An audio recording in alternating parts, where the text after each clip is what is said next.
Good morning, everybody. Welcome to those of you who are watching proceedings in webcast. I welcome everybody to this meeting, and I'd like to commence by inviting you to join with us as we have Civic Prayers. They're going to be presented by Reverend Christine Treffel of Parish of St James in Higher Broughton. So, Reverend Christine.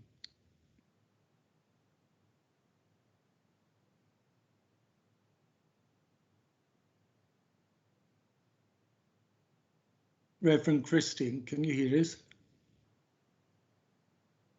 Yes, good morning. Good morning.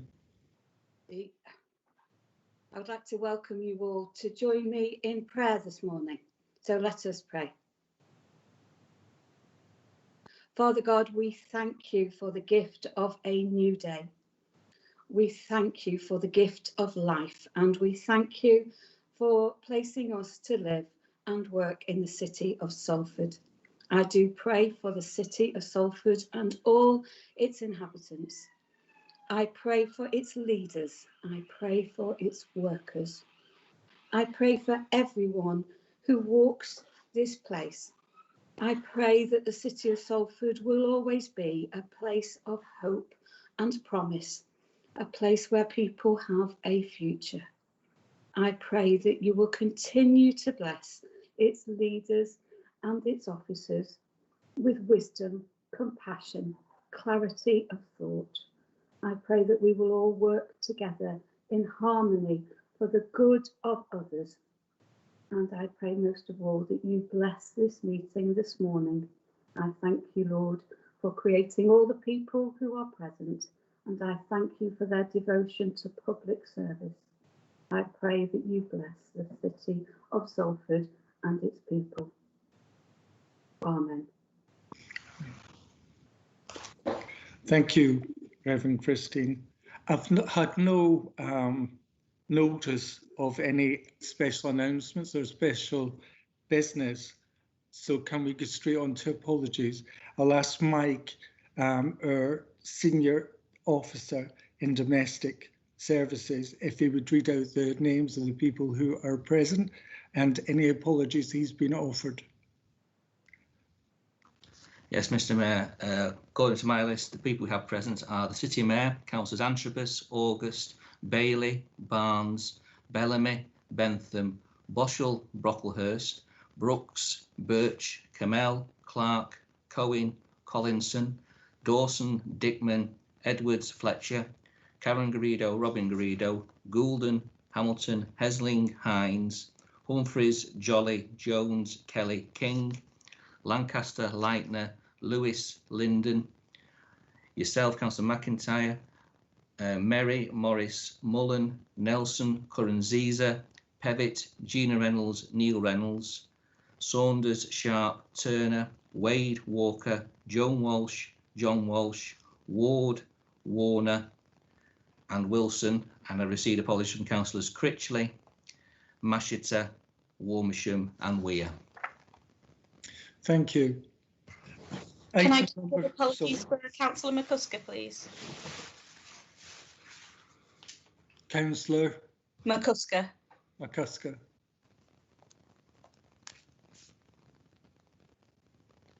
Item number 3, declarations of interest. Does anybody have any personal or disclosable pecuniary and prejudicial interest? Could you please state now? Councillor Robin Garrido has raised his hand. Councillor Garrido. Thank you, Chair. Can I declare an interest in any item referring to Forviva? Thank you. Anybody else? Yeah, can I declare an interest in the Salfordian Hotel as a trustee, please, and any item that may reference Dereve housing? Thank you. That's Councillor Kelly. Yes. The same goes to me, Chair, on the Salfordian. That's Councillor Hines. Can I draw attention to my chairmanship of Dereve? And the same to me, Councillor McIntyre, on Salfordian Trust. That's Councillor Walsh. Yes. Councillor Collinson declaring an interest on Salfordian Trust. Thank you, Councillor Collinson. Anybody else? Councillor Lancaster, you've got your hand up. Okay, we're going to item number 4 on the agenda then, the minutes of last meeting held on the 16th of July. Can we agree that the minutes are a correct account of that meeting? Can I have a proposer and a seconder? Move it, Chair. Thank you, Councillor Hines. Seconded. Thank you, Councillor Walsh. That takes us on to receipt of petitions or any communications. I haven't been notified of anything. Has anybody got any petitions that they want to offer? Okay. Item number 6, the membership. Sorry, yeah, I presented a petition on behalf of residents of Barton regarding the bowling green. Thank you, Councillor Mullen. Can you tell me when you submitted it? I sent it to Mr. Ralph last week. Yeah, I can confirm we received that and it's working its way through the system. Right. Is there anything else that I don't know about? Item number 6, membership of committees and panels for the year 2020-2021, and can I ask the City Mayor if he wants to present the report and give details of the amendments of the membership of these committees? City Mayor.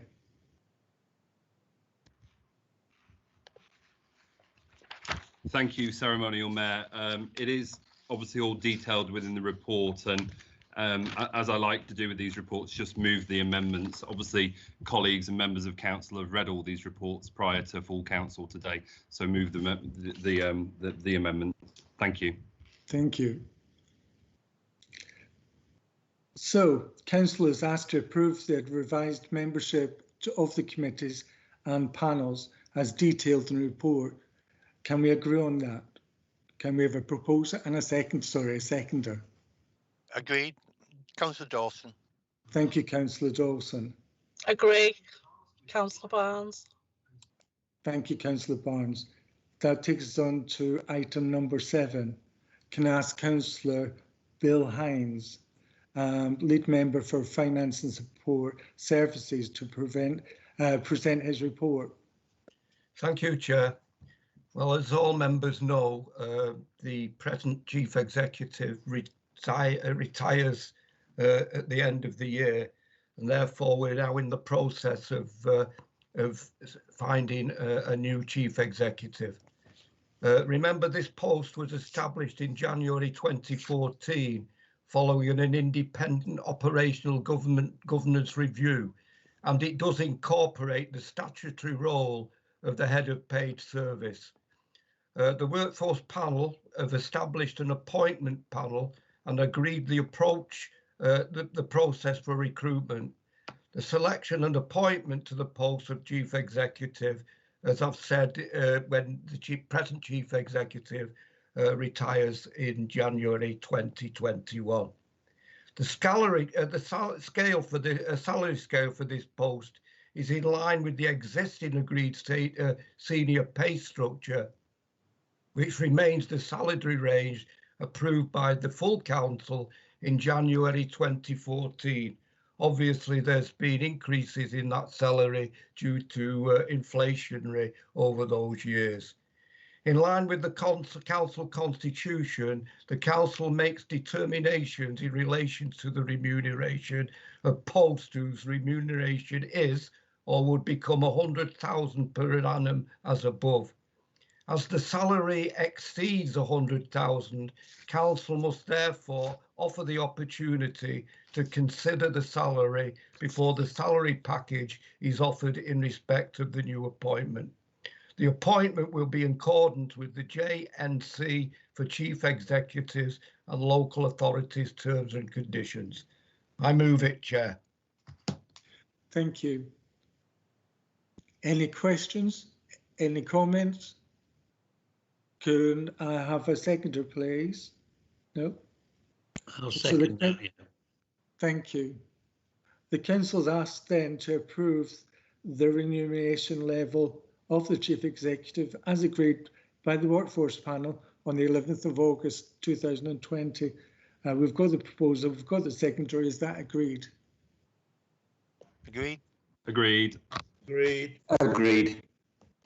Agreed. Agreed. Wonderful. I'm afraid Councillor Hines, it's back to yourself. Thank you, Chair. To talk about the Treasury management outturn of 2019 and 2020. That's it. Thank you, Chair.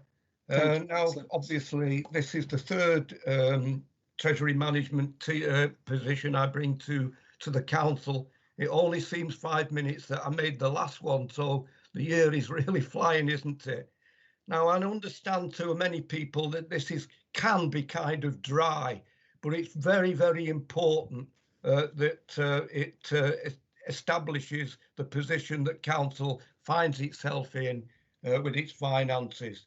As I've said before, the crucial things is to make sure we have enough cash there to provide all the monies that we need in that time. Of course, again, we need to make sure that any spare cash is invested at the best rates we can, but more importantly is that it does finance the capital programme. So I'll go through some of the items that somebody will have read it, will understand it completely, but nevertheless I'll pick some of the salient points. The Treasury management, as I've said, sets out those boundaries. Capital financing costs were contained within the budget provision as a result of the borrowing strategy adopted. As I've said, it's in a requirement of Local Government Act. There is a report to Council on Treasury management outturn. This is the report, as you have said, Chair, 2019-2020. Capital spend for 2019-20 was 80 million, of which 47 million was by unsupported borrowing. Council's underlying need to borrow is measured by capital financing requirement, and you'll see that as you know in the report as CFR, capital financing requirement. It rose by 20 million in that particular year to a total of 664 million. The level of the Council's public work loan boards, market loans and temporary borrowing remain largely unchanged over the course of the year. During 2019-20, the overall CFR rate increased, as I've said, by 20 million due to the 47 million increase in unsupported borrowing. That was partly offset by the minimum revenue provision, which is something that the council has to put aside to make sure that we're running the authority well. If anybody needs to get a more understanding of the MRP, I'm sure that I can send that through to you rather than go into great deal this morning. Item 5, the strategy for 2019-20 carried out in the year were within performance boundaries in Treasury management strategy. Investments returns remain low during the year, and the council used reserves and balances to reduce the need for temporary borrowing. During the year, HMS Treasury increased the margin charged by Public Works Loan Board. This was because some authorities, understandably to some extent, were speculated to improve their income. But of course, we watched that very, very closely, and of course are not doing that. But nevertheless, that was an increase to deter councils for doing just that. During the year, 4 million of market debt matured. This was not replaced with long-term borrowing. Temporary borrowing interest rates were kept within budget. The council's temporary cash balances are invested with institutions that meet the criteria of the Treasury management strategy.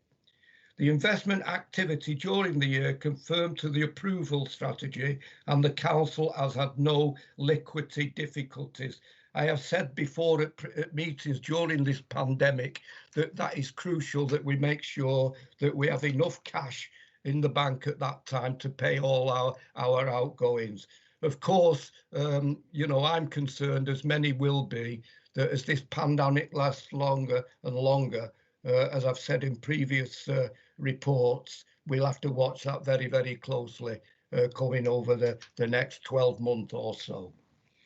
The rate of return, the council maintain an average balance of 44 million, which is at this moment okay to make sure that we pay all our bills. The rate of return on investments was 0.74%, which slightly exceeded the benchmark returns. With that, Chair, I move the Treasury Management Report. Thank you, Councillor Hines. I have two people waiting to ask questions, but now we're taking questions. Will you please indicate using the chat function? Councillor Robin Garrido.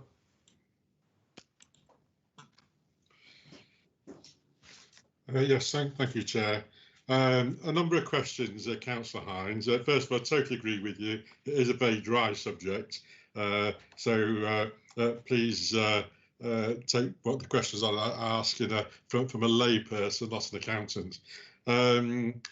Before I start, obviously, you know, we support the report. It's a technical report, and therefore the recommendations are okay as far as we are concerned. But if I could ask you a number of questions. Now, I've not given notice of these, Councillor Hines. I'm quite happy if you do want to come back on these after the meeting. Clearly, the investment income was lower than budget because of the reduction in interest rates. But whilst this reduces the council's income, it of course benefits our residents, whilst who pay mortgages or who have other credit commitments. Do you not think, therefore, that it would have been more prudent to have estimated rates on the low side in relation to investments and on the higher side in relation to borrowings? Next question, can you explain why the 2019-20 budget for borrowing was considerably higher than the previous year by actually £59 million, particularly taking into account that the actual figure was £4 million less than the previous year's actual figure. In other words, £63 million below budget. And next question, is the capital finance requirement of £663.5 million likely to rise this year because of COVID, or is it likely that government funding will help to keep this figure steady? And two more questions. Can you confirm that the PFI repayments of £5.5 million per annum is plus the leasing payments made by schools in particular? And finally, Councillor Hines, the capital borrowing need, i.e. the CFR, was partly funded by cash reserves and cash flow. What was the amount used from reserves and which reserves were used, and has this been paid back? Thank you. Right, Councillor Garrido, I would have appreciated if you'd have been able to send that to me prior to this meeting. I've not managed to write all those down at the moment, as you can say. What I will do, I'll get back to you with all the answers to that as soon as possible. Thank you, Councillor Hines. I'm quite happy with that. Councillor Garrido, can you send them to me though again, because I haven't written them all down. Yes, no problem. I'll do that after the meeting. Councillor Collinson. Thank you, Chair. I was actually going back to item number 7 on the agenda. I did have my hand up, but I wasn't asked to speak. I just wanted clarification, really. The Chief Executive has been referred to on a number of occasions, and I just really wanted clarification of his title. Is he the Chief Executive or is he the City Director, as we have been told to refer to him? Thank you. Well, to be quite honest, you stumped me there, Councillor Collinson. I call him the Chief Executive, quite honest. We'll have to ask Sian. What is his official title, Sian? Can I just say, we're on another agenda item. My If you want understanding to is be Chief invited to speak, Councillor Executive. Collinson, will you use Exactly, your Chief chat box? Executive, as I call him. Could I remind people not to talk over each other? Councillor Collinson. Thank you. Any other questions to Councillor Hines? No? Okay, Councillor Hines has moved his report. Can I have a seconder? Yeah, I'll second that. Can I have all in favour? Aye. Aye. Aye. Aye. Aye. Aye. Any against? That's moved then. Thank you, Councillor Hines. It has been noted. Item number 9 on the agenda, annual report of the Standards Committee. And I'm going to pass to the City Solicitor to present the report, after which I'll ask if there's any questions. So, City Solicitor. Thank you, Chair.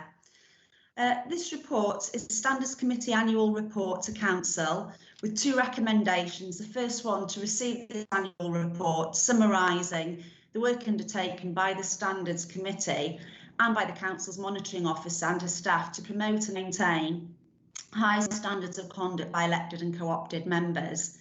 The second recommendation is to gain assurance as to how the authority is fulfilling its statutory duty to promote and maintain high standards of conduct. This report was originally due to be initially presented to the Standards Committee in March of this year, but due to COVID, this was delayed until a meeting of the Standards Committee on the 30th of July. So this report actually covers a longer period than usual. It covers from the 1st of March 2019 to the 1st of July 2020. A number of items in this report are referred to fairly briefly because the agenda on the 30th of July at Standards Committee was fairly lengthy, and there were some individual reports on some of these areas if anybody's interested in looking at those on our website. So the purpose of this report is to present the committee's annual report relating to matters within the committee's terms of reference, and it presents the work carried out by the monitoring officer and her staff to support the committee throughout the year. And the role and function of the Standards Committee is set out in the report. And in November 2019 at full council, it was a revised constitution was approved, which included changes requested by the Standards Committee in relation to its role and function. So the Council has delegated to the Standards Committee a number of powers to deal with matters of conduct and ethical standards. These include maintaining high standards of conduct for members, monitoring the operation of the Code of Conduct, advising on training and issues in relation to standards, granting dispensations, and considering and monitoring reports, including corporate governance matters and local government and social care ombudsman decisions and annual review letters. The report sets out the composition of the Standards Committee, which is politically balanced, 6 Labour group members and 2 Conservative. We also have 2 independent members, including an independent chair, but the other independent member role is vacant at the moment, and we're currently advertising and recruiting following a report to the Standards Committee on the 30th of July. And it's proposed that a report will come back to Council on the 18th of November to ratify any proposed appointments. Likewise with independent persons, last July at Council, it was approved that 2 further independent members should be, independent persons should be appointed, bringing our total of independent persons to 3. We're currently undergoing a further recruitment process for those roles, as 2 of them have expired. And following the current advertising and recruiting, it's proposed that a report will come back to Council again for that, for ratification on the 18th of November. Member training remains a key priority, and ongoing member development is very important. The report sets out training provided over the annual period in question, which includes social media, compulsory planning and transport regulatory panel, and code of conduct training is mandatory for all new members. The report provides details of our register of interests and confirms that we annually update our register of interests and send out reminders every 3 months to elected members to make sure everything's kept up to date. All elected members' registers of interest forms have now been uploaded a number of months ago and have been updated. There are still a few more co-opted ones to be collected. In relation to dispensations, another role of the Standards Committee is if a member wishes to apply for dispensation for them to take part in a meeting where they disclose pecuniary interest, that has to be made by way of a written application to the monitoring officer, who will then consult with the Standards Committee, but there have been no such applications during the period of the report. The Code of Conduct and Complaints is also summarised over the period in question in the report, and it is confirmed that undertaken by the committee was to draft a joint response at its meeting on the 13th of July to the LGA consultation on the draft model code of conduct. That was submitted within the consultation deadline and a copy circulated to all members. The report outlines the 3 different stages of dealing with the complaint and confirms that there were 11 complaints during the annual period in question. An ongoing theme identified by the monitoring officer was complaints in relation to the use of social media. And in order to combat that, 2 training sessions have recently been delivered by myself as monitoring officer on that subject matter. We've had an absolute excellent attendance. Approximately 45 of our councillors have completed that training and doing a final session in a couple of weeks' time, and a number of people have signed up to that. So we're hoping we'll have almost 100% attendance on that. And that completes the report, unless there are any questions, Chair. Thank you. Are there any questions? Are there any comments? Chair, no questions or comments. Thank you. Okay, the councillor is asked to note the annual report of the Standards Committee. Do you have a proposal?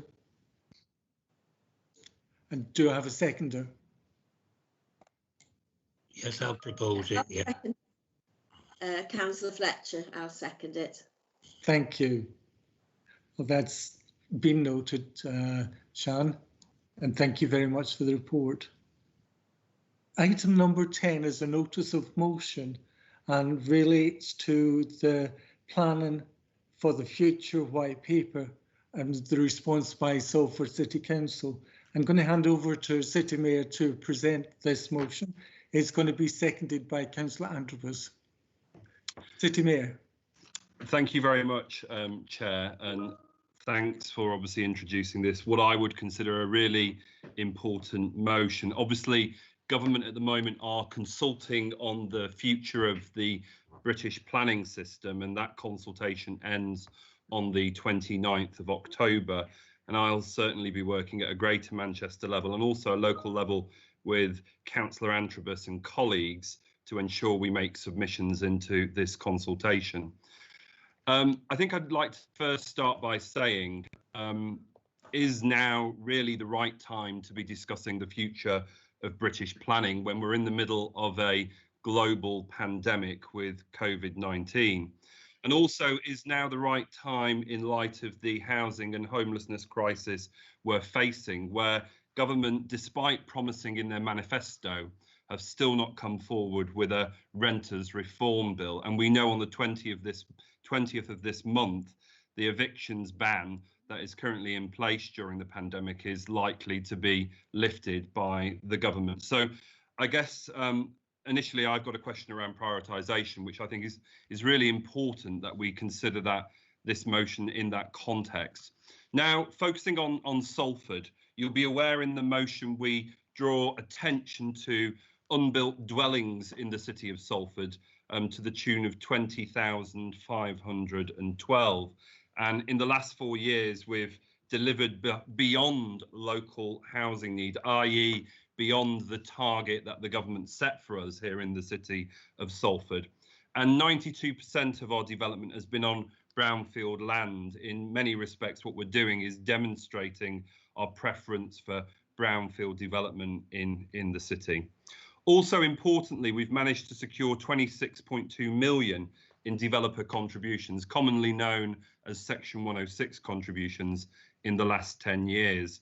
In the last 4 years, certainly since I've been the directly elected mayor of the city of Salford, from April 2016-17, we've managed to secure 18.7 million. Again, a great achievement of the department, of Councillor Antrobus and McCusker, and also of the officers who I know, with the resources they've got, negotiate really hard with developers in the city. We've managed to deliver, as you'll see from the motion, 2,028 affordable homes between 2011-12 and 2017-18. And if we include 18-19, the latest data for that, it does take that total up to 2,252. This is 17% of Greater Manchester's total, and as you'll know, we're one of 10 local authorities. So again, our track record on delivering affordable housing is good within Greater Manchester.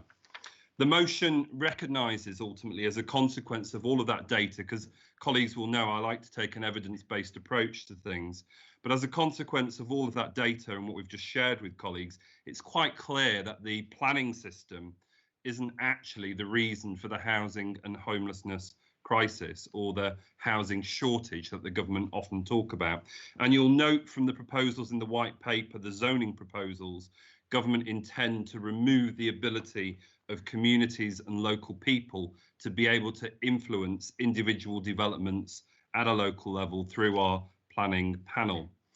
Government are also talking about a national levy, which deeply concerns me, because we already know we've got significant spatial challenges when it comes to viability. And inevitably, as a consequence of this, my fear is a national levy will benefit wealthier parts of the country and will ultimately remove that link between development and the need for physical and social infrastructure. Interestingly, the consultation is fairly silent on some of the more, shall we say, tricky and complex issues such as viability. We all know that the National Planning Policy Framework allows developers to make at least 20% profit on schemes that they bring forward before they even need to contribute to Section 106 and affordable housing.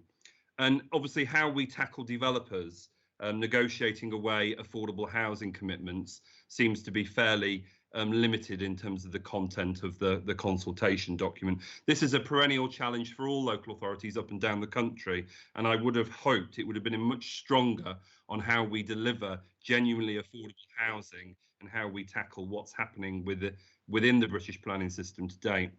Concerningly as well, how land is valued and sold doesn't really seem to feature terribly much within the consultation. Again, compromising viability and also removing our inability to almost capture value. So, you know, landowners walking away with significant profits being transferred onto viability assessments. And the consultation document does say that the infrastructure levy, if developers come forward with affordable housing, will be discounted, i.e. they'll pay less in Section 106 contributions at a national level if these measures are brought in. The council is calling for the withdrawal, ultimately, of these undemocratic proposals, specifically where citizens' rights to influence through planning panels and committees are being diluted and, in a sense, withdrawn or confined to local plan consultation. And we're also calling for the government to seriously address market failure, not just in development, but also in terms of what's happening within the land markets as well. What we need is a sustainable programme of truly affordable housing, council housing, social housing, similar to what we saw post-World War II, where councils were building houses up and down the country and homelessness was rendered statistically insignificant. Also, we really need to look at landowners and developers. They shouldn't be allowed to shirk their obligations to truly affordable housing. We need to limit the uplift that goes to profit in terms of landowners and developers and make sure that development delivers in the public interest. And I just want to finally finish on this in terms of introducing the motion. This comes at a really concerning time for me. Colleagues will know that we've had really concerning developments with Richard Desmond at West Ferry Developments, 1,500 flats in East London in the local authority of Tower Hamlets.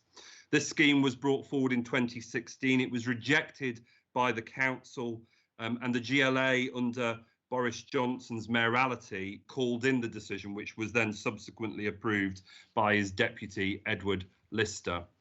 We know more recently this has been escalated to Robert Jenrick, the Secretary of State, and we know that that scheme was approved within 24 hours of a new community infrastructure levy coming into play, saving that developer between 35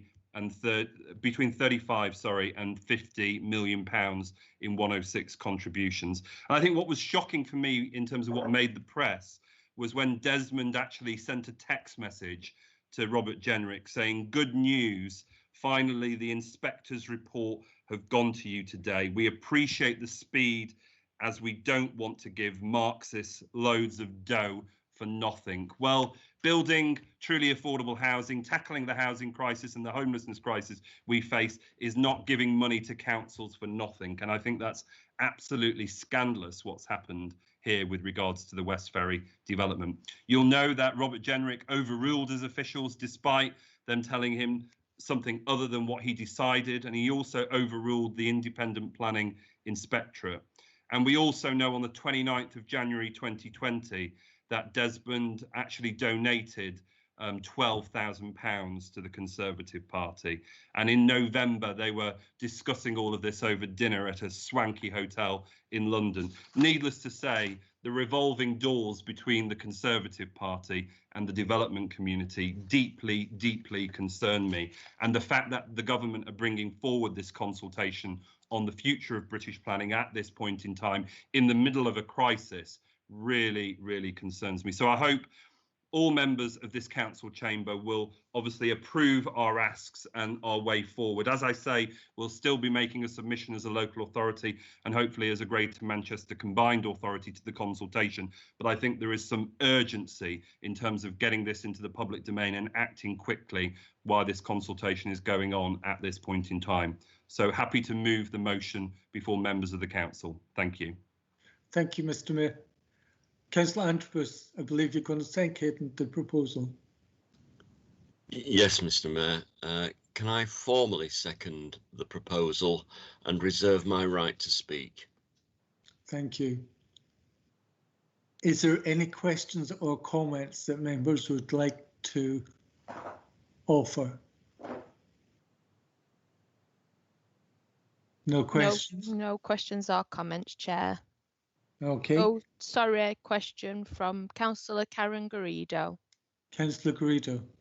Yeah, I'm going to just put that on first so you know that it's me that's speaking, and then I'm going to turn it off because we want to see the sign language being done, and I'll just use my mic if that's okay.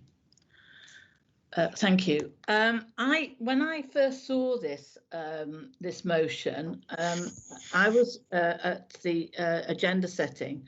I was very concerned that we had not, as councillors, had a briefing. I felt that it would have been important and necessary for us all to have a briefing on this white paper, as I, for one, was not very sure about all of it. And I just felt that it was a bit premature and we needed to actually be discussing this within our council as councillors and with our officers so that we could actually ask questions and put forward.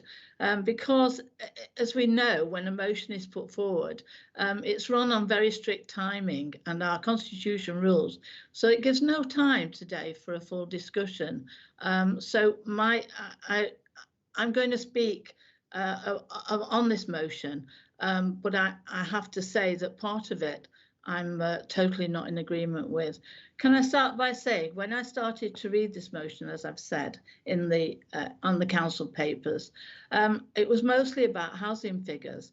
And I thought to myself that the mayor, for the first time, I thought, had actually got himself confused because, as we know, that there are two planning consultations out at the moment. The first is the planning guidance, which is about housing figures, and that consultation ends on the 1st of October. And the planning for the future that runs until the 31st of October was the main one. In this paper, in this planning for the future, there is a section at proposal 4 on housing in the PF planning for the future white paper. And in this section at point 2.3, it states local plans will need to identify areas to meet a range of development needs where there will be community and councillors' input into this process. So much for being undemocratic. I think that this is moving for people to the right to influence this development. It goes on to say in paragraph 2.6, and in the time I've got, I can't read the whole of the paragraph, but it does actually say, in short, that mayors within combined authorities can oversee a strategic distribution of the requirements and housing, which after the numbers could be reduced or increased in areas. But that is up to our city mayor, who's on this Greater Manchester, to actually put forward our views. And paragraph 2.27, it's recommended the removal of the 5-year housing land supply. And for one who's been at public inquiries when the developers used as not having a 5-year housing planning supply, I would have thought that we could have welcomed that. But to get down to the white paper, I logged on to a presentation that was run by Quattro webinar, in which they had a member of the task force set up by the government and a council leader who was opposing the paper. The task force member turned out to be Chris Koskowski, QC, as we know is the leading QC in the country and has represented us very well in the Broad Oak inquiries. His presentation was enlightening, and it was a shame we did not and could not listen to it. Briefly, what I gathered from listening to this is as followed, purely and simply because we've not had a briefing, only a piece of paper.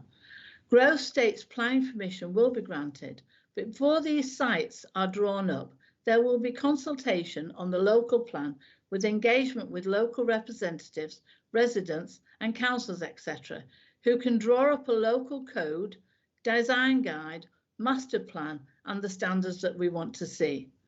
The next one is the renewal areas.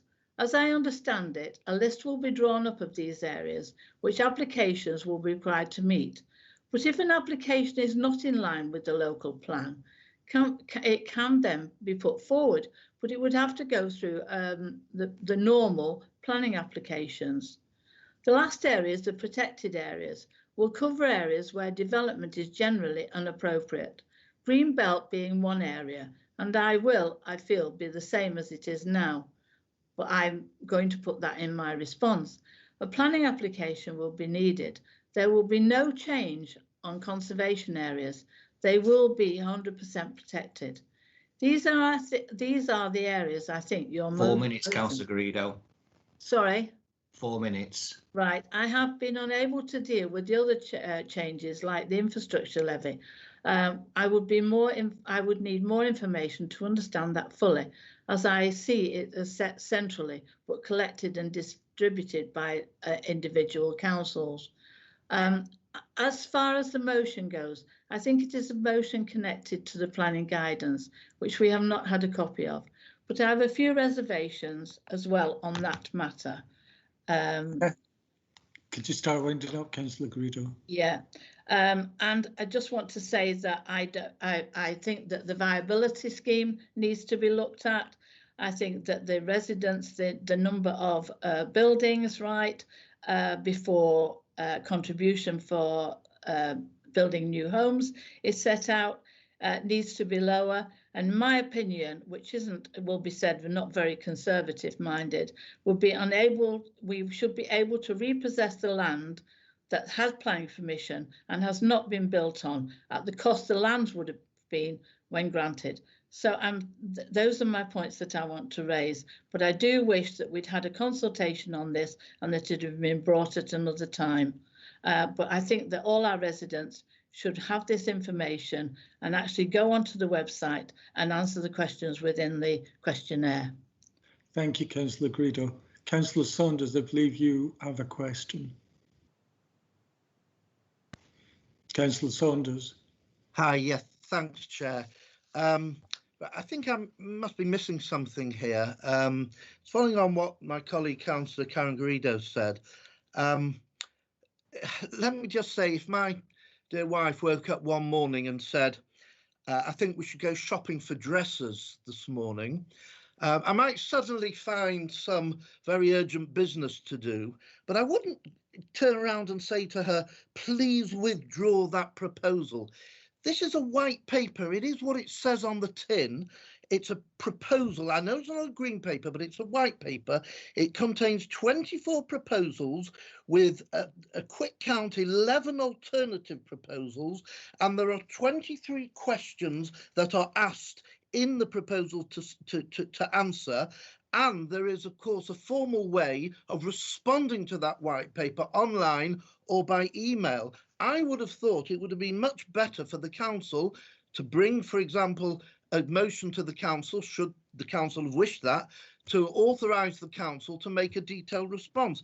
I'm assuming the council is going to make a detailed response to those 23 questions, 24 proposals and 11 alternatives. We've no idea what they are, but I think it's rather pompous to pass a motion now saying we call upon the government to withdraw the undemocratic proposals. These are exactly what it says on the tin. They are proposals. There is a way of dealing with it. Why are we doing it in this way? Thanks, Chair. Thank you, Councillor Saunders. Councillor Robin Garrido. Yes, thank you, Chair. Yeah, totally agree with the last two speakers. I'm actually going to vote against this because the motion is totally premature. We haven't got sufficient time with a notice of motion, as Councillor Gredo said, to actually discuss it in as much detail as it deserves. What we should have had, in fact, was a separate briefing meeting in the council to discuss in detail, to be able to ask questions of officers, to go backwards and forwards on all the issues. And when we've done all that, it could come back to the council before the end of October for a resolution to be moved as to what the council wanted to submit. That would have been the proper way, Chair, to have dealt with it. Unfortunately, I'm afraid, as always, Mr. Dennett wants to use it as a political football. This motion, in fact, is being passed around all the Labour councils in the country to be put forward as a standard motion. It's purely being used for political purposes instead of looking at the very serious proposals which are being made, some of which I agree with, some of which I don't agree with, but they deserve proper discussion and consultation, and this motion is not providing that. In terms of whether it be the right time, as Mr. Dennett asked, there is never a right time, Mr. Mayor. Life goes on, you know, whether we have a pandemic or not. We have to carry on. We have to carry on governing the country. We have to carry on governing the city. So I'm sorry, I don't agree with his criticism there. One or two very quick points. I know we're concerned about powers being taken away from people, but can we recognise the fact that over the last few years, the majority of planning applications in this council have been dealt with under delegated powers, right? That means, in effect, we have taken the power away from people to turn up at a meeting and to discuss it. I know we may well say there is an option to actually put forward a request for it to go to committee, but in reality, that doesn't happen very often. And the majority of applications are dealt with under delegated powers. I think what is being proposed in this white paper is actually a very much more structured way of actually dealing with things in the future. Just to turn very quickly to the 106 contributions, which the Mayor mentioned, I don't think the system is working well at all. because if you look in Salford, in fact, I think we might have collected millions of pounds, but I also think we've lost millions of pounds when developers have come to us and said, oh, I'm sorry, you know, we're not going to make very much profit on this, you know, can we get away without paying 106? You know, we've not got a good system at the moment, so I think anything that might improve on that, I think we should look at and give serious consideration to.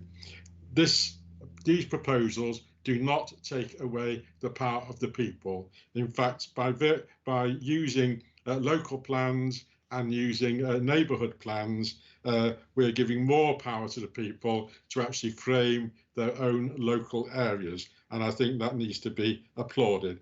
But I think the main point, Chair, is this isn't the place to be discussing it today. We should have a full debate on this with councillors and officers, where we can ask questions and then make up our minds as to how we respond to these proposals. But to use a Labour-inspired motion nationally to actually do this is not the way forward, and on that basis I'm going to oppose it. Thank you. Thank you, Councillor Garrido. I have Councillor Andrews, you're going to use your reserve right. I have City Mayor who would like to make a comment. So, Councillor Mary. Chair, also, sorry, Chair, Councillor Mary was actually first. Councillor on the list. Mary. Thank you. Yeah. Can I take Councillor Mary first, please? Okay, thanks very much. I'm sorry to jump in front of my two illustrious colleagues, but I think there's some very important points that have been made by the Conservative group. Actually, many of them are contradictory of each other. In the first place, we're told that this is a consultative document and we have the opportunity to make a response. In the second place, we are told that the Conservative group has no idea what their response is likely to be. They've had the same opportunity to read this particular document, to study this particular document, and if necessary, I would have thought to take advice on what it means. We know what it means, and one thing I do agree with Councillor Garrido is it does lead to a more structured response to planning decisions, in the sense that the structure will be that Robert Jenrick has the power to make the decisions, and irrespective of what the Conservative group thinks in Salford, he has the possibility of overriding your particular position. And I would have thought that is a fundamentally an anti-Conservative position. And I might have been very surprised about this earlier had I not noticed that the Conservative Party is now proposing to ignore international law and to break its word. So I don't take any lectures from the Conservative Party at the moment on the need for consultation and discussion. I think the further point I would like to make is that most developers have welcomed this as a means of getting their proposals through a lot easier. And I would imagine that people like Peel and so forth will be rubbing their hands with glee at the thought of the new powers that the Secretary of State is taking for himself. So for all of those reasons, I think we need to stand up for our communities.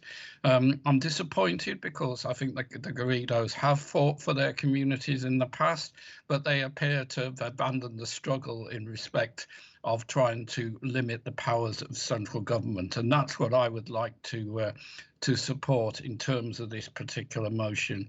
I think we do need a proper planning system in this country. I think we do need to base it on the basis of democratic accountability. And can I just remind the Conservative Party that the delegation of powers that has taken place to planning officers has been at the behest of central Conservative governments who have actually pushed for this to take place. So from all those reasons, I think this is the right motion. And funnily enough, Tory leaders up and down the country have been falling over themselves to support opposition to these particular proposals. I can't understand why our Conservative group is failing to support its community and failing to defend local democracy at a time when their colleagues up and down the country are continuing to do so. Thank you. Thank you, Councillor Mary. Councillor Andrews, you wanted to use your reserve, right? Do you want to make it now? Yes, thank you, Chair. First of all, I'm sorry that the opposition haven't had the opportunity to be briefed on their own party's policy, but I'm sure that there will be opportunities for them to understand what their philosophy and political platform is as we progress through this. It seems very strange that once again we hear the Conservatives making procedural points when they cannot address the substance. Councillor Saunders asked why we're doing this at this stage. What's the housing issue got to do with planning? It's very simple. The government have asked the wrong question based on the wrong assumptions. They have said that it's the planning system that is responsible for the housing crisis in this country. They have said that because of that, we need to reform the planning system. And what we have demonstrated in the statistics which I collated for the Mayor is that this council does not stand in the way of development. And if you look at the figures in Greater Manchester, if you look at the figures nationally, the planning system does not stand in the way of development. So all the evidence shows that the government are actually asking the wrong question. And so we are right to say, why is it that the government are taking this approach? Now, I go back some time and I remember in my early days on the council, the opposition spokesperson, the late Chris Davis, I'm sure other members of the council will remember Chris, he set out the Conservative approach, this Conservative philosophy to planning in the starkest and clearest terms that I have ever heard. He said, if it's their land and it's their money, they should be able to do what they like with it. And if we look at each and every change that the Conservatives have made since they came into office, we see through the extension of permitted development rights, through the limits to what local authorities can do, restrictions on Section 106, the insistence on speeding up applications and therefore requiring increased delegation, we see that the Conservatives have taken away powers from the local community to comment and to determine applications and handed those powers over to developers. And that leads to the incredible absurdity, the evil, in fact, that we have seen in some cases where the government has granted permitted development rights on commercial properties. And so we have people living in substandard accommodation in former factory buildings with no light, no windows, and in totally inadequate facilities. That is not the way to improve housing, by giving more rights to developers. And that is actually what this white paper is proposing. This idea that you can zone areas. 4 minutes, Councillor Antrobus. And within those areas, developers will have the right to do what they like, is just the extension of permitted development rights on a grand scale. And that is why it is so urgent that we make the fundamental point now before we get into the detail of our response. And that is why it's so urgent that we alert people to this, because each and every individual who submits an objection to a planning application at the moment, who has their right to speak in planning panel, will have that right removed. And we should be speaking up for our people and saying that is wrong, instead of, as the Conservatives are doing, trying to protect their own party It's the people we want to protect, not political parties. Thank you, Councillor Antrobus. I have not been informed of any other questions or comments, so I'll hand back over to the City Mayor for a response. City Mayor. Thank you very much, Chair. The reason for bringing this to full council today is obviously because the consultation on the future of British planning was published on the 6th of August, and as I've already highlighted, it does close on the 29th of October. And I know there was some doubt in whether or not we'd be making a submission. I thought I made it absolutely clear we will be participating as a local authority in the consultation, and I'll also be encouraging Greater Manchester Combined Authority across the 10 authorities to also do the same. Colleagues will appreciate that the next full council meeting, if you like, is on November the 18th. So, bringing it here today is absolutely the right thing to do. And this has also been covered quite extensively in the press and the media. There has been a lot of coverage about the government's consultation on the future of planning. So, I am really, really disappointed that the opposition party haven't really been able to find the time since the 6th of October to consider the white paper and the consultation document to fully participate in this motion today. When I look at places like Wokingham, where we have a Conservative leader, John Halsall, he's actually on public record talking about allowing local authorities to retain their rights. And he's quoted as saying, rather than force through government imposed numbers, which takes no account of local needs and factors. And he's basically outraged and disgusted by the plans that the government are bringing forward and sees them as completely unacceptable. I just want to draw colleagues' attention to the motion itself, because I think there's a temptation for us to kind of get lost really in terms of considering what we're calling for here as a city council. There are three things in the motion that we're calling for. One of them is the withdrawal of the undemocratic proposals that are currently being consulted on, i.e. citizens and communities' rights to influence development proposals through obviously the zonal approach that the government is trying to articulate.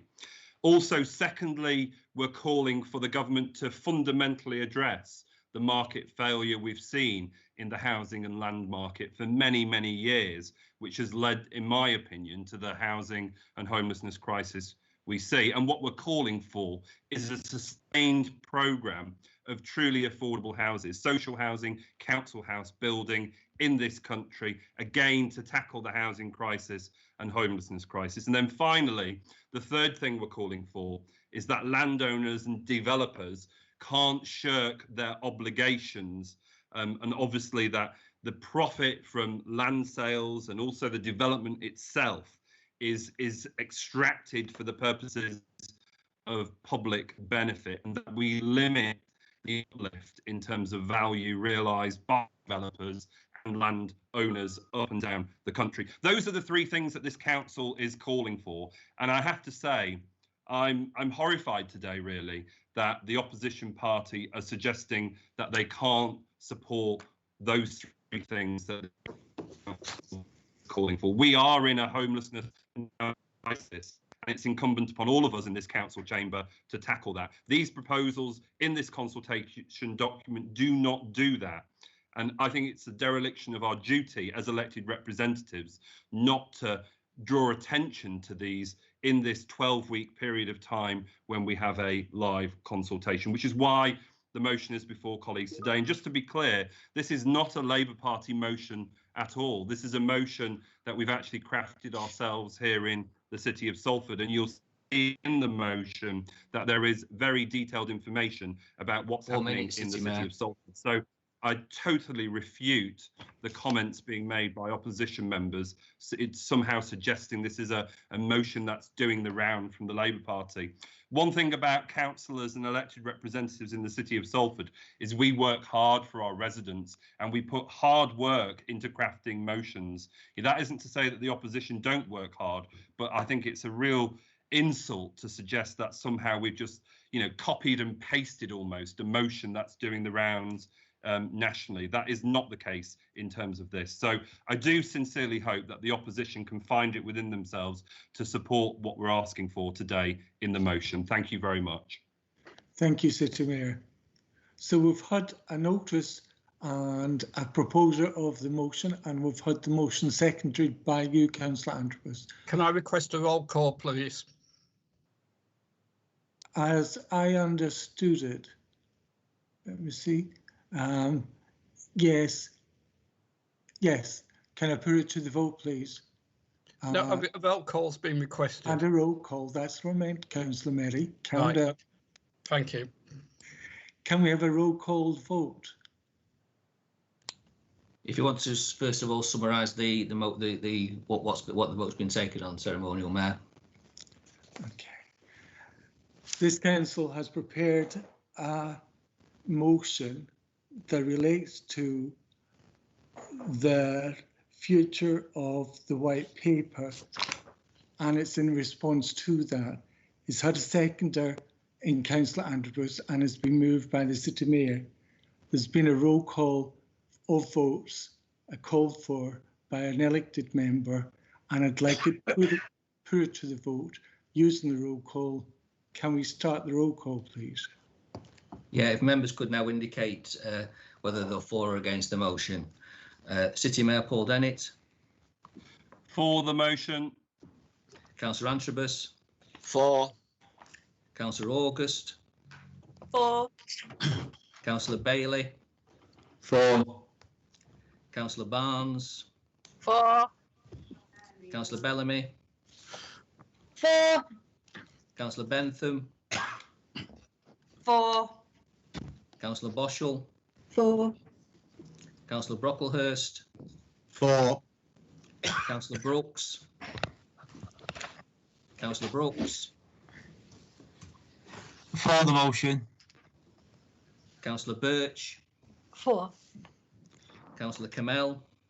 For. Councillor Clark. Abstain. Councillor Cohen. For. Councillor Collinson. Abstain. Councillor Critchley. Councillor Dawson. For. Councillor Dickman. For. Councillor Edwards. For. Councillor Fletcher. For. Councillor Karen Garrido. Against. Councillor Robin Garrido. Against. Councillor Goulden. Abstain. Councillor Hamilton. For. Councillor Hesling. For. Councillor Hines. For. Councillor Humphreys. For. Councillor Jolly. For. Councillor Jones. For. Councillor Kelly. For. Councillor King. For the motion. Councillor Lancaster. For. Councillor Leitner. Against.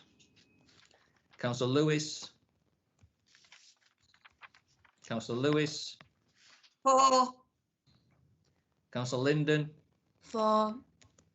Councillor McCusker. Councillor McIntyre. Councillor McIntyre. I don't have a vote. Okay. Councillor Masheter. Councillor Merry. For. Councillor Morris. For. Councillor Mullen. For. Councillor Nelson. For. Councillor Curran-Ziza. For the motion. Councillor Pevitt. For the motion. Councillor Gina Reynolds. For. Councillor Neil Reynolds. For the motion. Councillor Ryan. Councillor Saunders. Against. Councillor Sharp. For. Councillor Turner. Abstain.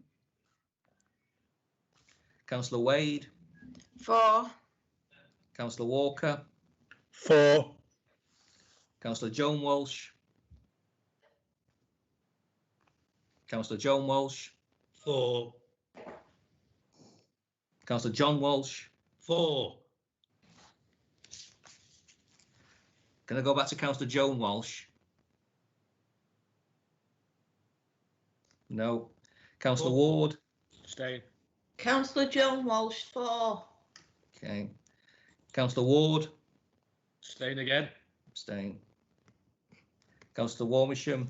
Councillor Warner? War. Councillor Weir? Councillor Wheeler? She's Councillor Wheeler? 4. And Councillor Wilson? 4. I duly declare that motion carried. That's wonderful. The motion has been agreed and carried and so adopted. The next item is the statement of the elected mayor.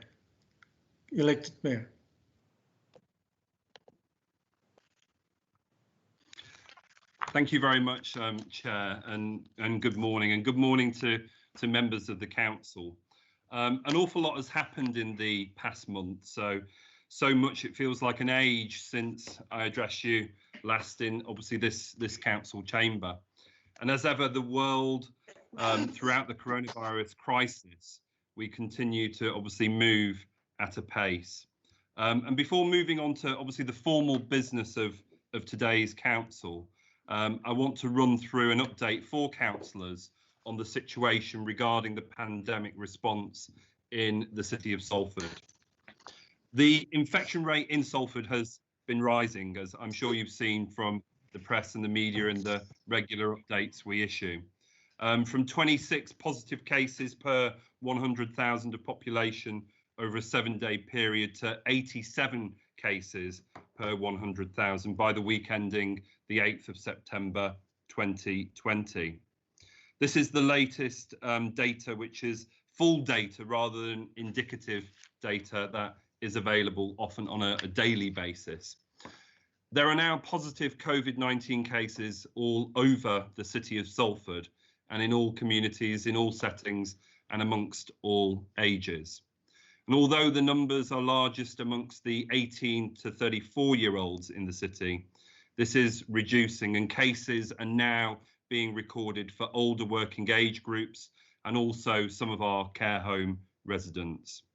Last week, we've seen 12 care homes reporting cases, and with some reported COVID-19 related deaths associated with our care homes. And my thoughts and prayers continue to be with friends and families that have lost loved ones at this exceptionally difficult time. Salford's approach to tackling COVID-19 continues to be focused on breaking the chain of transmission in our communities through clear and effective communication and engagement and enforcement where it's required. We're targeting our enhanced community engagement in areas with high numbers of COVID-19 cases or amongst demographics at higher risk of transmission. And to do so, our communicative resources have been translated into 9 different languages. And last week, you may have seen that I circulated a letter to ensure that our residents know the precarious situation we currently face in the city, and also to highlight the possibility of the further impacts on our local economy if leisure and hospitality businesses are closed or restricted. COVID-19 risk assessments are in place for all primary, secondary care homes and care settings, and a return to campus plan has been established for our university in the city.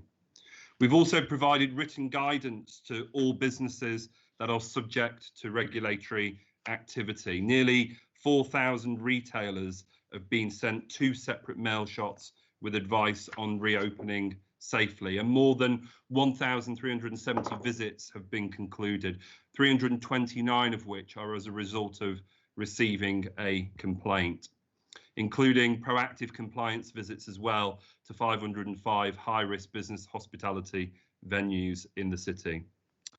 We agreed some weeks ago to also be a national early adopter for saliva-based community testing. And colleagues will be aware that I strongly believe that freely available testing, tracing and containment are the best way forward in tackling COVID-19, whilst keeping the city's economic, social and educational activities going. However, currently we do find ourselves in a scandalous situation. And I say scandalous because we'll all know that the country has been locked down since the 23rd of March. And still to this day, data is not being shared with our public health teams in real time. Residents are unable to book a test through the national portal. Residents are being expected to travel as far as Leicester, Inverness, Llandudno and Aberdeen to access tests from the city of Salford. And residents are turning up for tests to be told that testing has stopped because we've run out of testing kits. Lab capacity, as you all know, has been an ongoing and continuous challenge.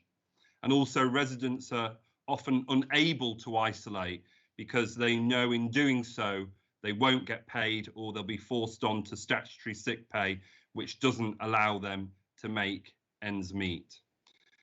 Members of the council, unfortunately, this is no world-beating testing system, but it is one that circumvents local government, passporting huge sums of public money into the hands of private contractors.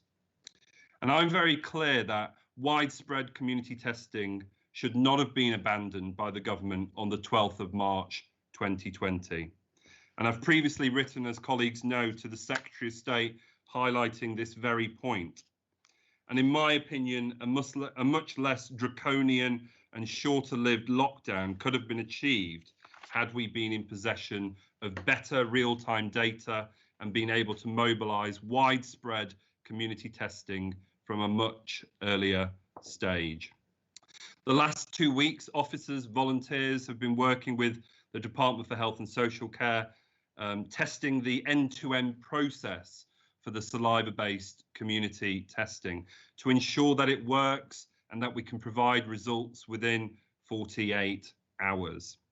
We plan to offer testing at local facilities such as supermarkets, community centres, and our role is to find out what works for local people prior to any potential rollout of this across the country. We're supporting this across partners in the City of Salford, working with our fantastic community and voluntary sector, and our health partners are working with us to operationalise this in our city. Salford still has a lot to be proud of regarding our local coronavirus response. Working together, I genuinely believe we will beat back the virus and recover from it. I'd also like to thank the Jewish leaders for their support in protecting the community and ensuring everyone's safety, especially during the coming high holy days. We understand the importance of Tashlik to the community, and whilst it is difficult not being able to celebrate in the normal way, I know this council chamber will join me in sending all those celebrating the Jewish high holidays our best wishes at this important time in the Jewish calendar. And now down to business. Recently, this council has, on behalf of our city, achieved a great victory for the residents of Salford. And I would like to take a moment to thank everyone in this chamber and outside of it who have played their role. You'll be aware that the Court of Appeal has once again upheld the decision on Broad Oak Farm, agreeing that our designation of that site as a vital green lung is valid in the face of repeated appeals to overturn it. The council has fought these appeals with cross-party support and with solid support from our local residents. So I'm sure that this news comes as a fairly infrequent point of unity from all quarters in this chamber and a cause for much celebration. As councillors will be aware, this is a designation with its origins in the former planning lead, Councillor Ben Walsworth, a decorated war hero and devoted local politician who was determined to balance the gains of development and growth with protections for our green spaces in the city. Having witnessed the post-war slum clearances from central Salford, Ben was determined that whatever future development might bring, the children of our city would have open green space to enjoy and play on. And our residents would have open green space in which to stroll, relax and unwind. For his achievements, Ben was awarded Freedom of the City last year, and I'm sure he will be as proud as any of us of what has been achieved.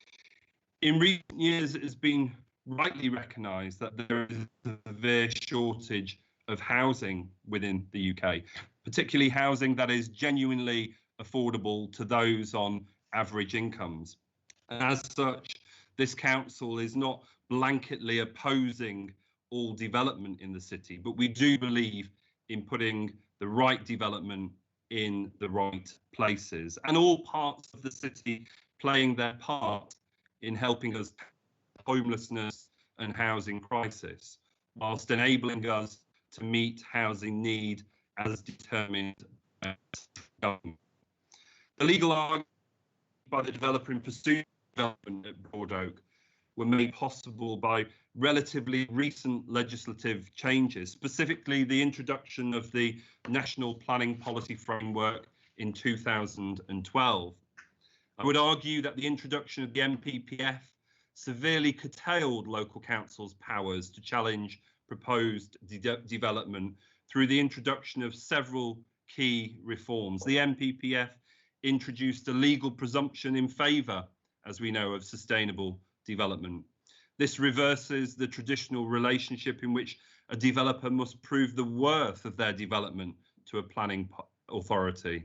Now it's the local authority's responsibility to prove why a development is not suitable. The NPPF also requires councils to provide a 5-year forward supply of land to potential developers, and has placed restrictions on what councils may require from developers in terms of contributions to infrastructure, local amenity, and importantly, affordable housing. All of these stipulations weakened our hand during the legal battle. And make no mistake, this city council took a risk in defending our designation, but it was a risk that paid off. If we had lost our case, not only could Broadoak have been built on, but the defeat would have left other protected areas of our city more exposed to development. Given these risks, I would like to again thank residents for their support, as well as local councillors and also the Member of Parliament for Worsley and Eccles South, who have worked tirelessly in supporting the local authority and campaigning against development on Broadoak. The defence of Broadoak has been a cross-party affair in Salford and has, to my mind, doubtlessly strengthened our resolve as well as the legal case, helping to ensure a victory for our community and the people of this city. The Broadoak case also shines a light on many failures in the current British planning system, which, as we've long known, favours landowners and developers at the expense of local residents and local councils. And on the back of this, I would like to raise awareness around the motion being put to council today, calling for a halt to provisions within the government's current white paper on the future of planning. Government's current white paper makes numerous unsubstantiated assumptions, namely the current failures to build enough homes due to councils or planning departments somehow blocking permissions, and seeks to rectify this by taking inordinate influence away from councils, from residents and communities to challenge developments. Amongst these changes is the introduction of just 3 zone areas in any local plan: growth areas, renewal areas, and areas that are deemed protected. Within the first 2 of these zones, planning permission will be understood to have been granted in principle from the moment the zones are agreed in the local plan, meaning that specific schemes will no longer have to pass planning authority at a local authority level or receive significant scrutiny from the public. This reform will come into force alongside a new and binding methodology for accessing local housing need. That is the number of homes we're required to build each year to meet government determined local housing need. In layman terms, this means the government will inform local authorities how many homes they must be able to provide within their new zones. These reforms are bound to create a huge democratic deficit in the planning system, restricting residents and community participation to strategic levels of the plan, which themselves, as we know, are governed by stringent government methodology. This is ultimately the end of local democracy, in my opinion, in the planning system. And I'm deeply disappointed really today that the opposition were unable to endorse the motion put to council earlier in proceedings, which in my opinion would have safeguarded the democratic rights of residents on other developments across this city and the country. But despite opposition to the proposed white paper in planning, or a developer's charter as it's increasingly becoming known as, many of you will know I'm a great advocate for planning reform to help this country deal with its pressing homelessness and housing crisis.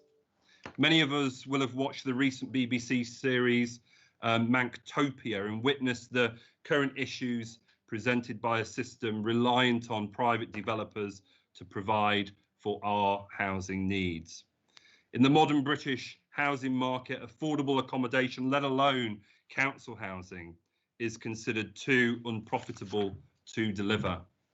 In a system where supply is low, profits are made on scarcity, and many construction firms refuse to build beyond the absorption rate. The absorption rate is the rate at which new supply of housing begins to have a downward effect on existing property prices. Whilst homes, second homes and third homes are being built and sold for the super wealthy, many more millions of Britons are unable to get on the housing ladder, and many thousands are trapped in a cycle of temporary accommodation and homelessness.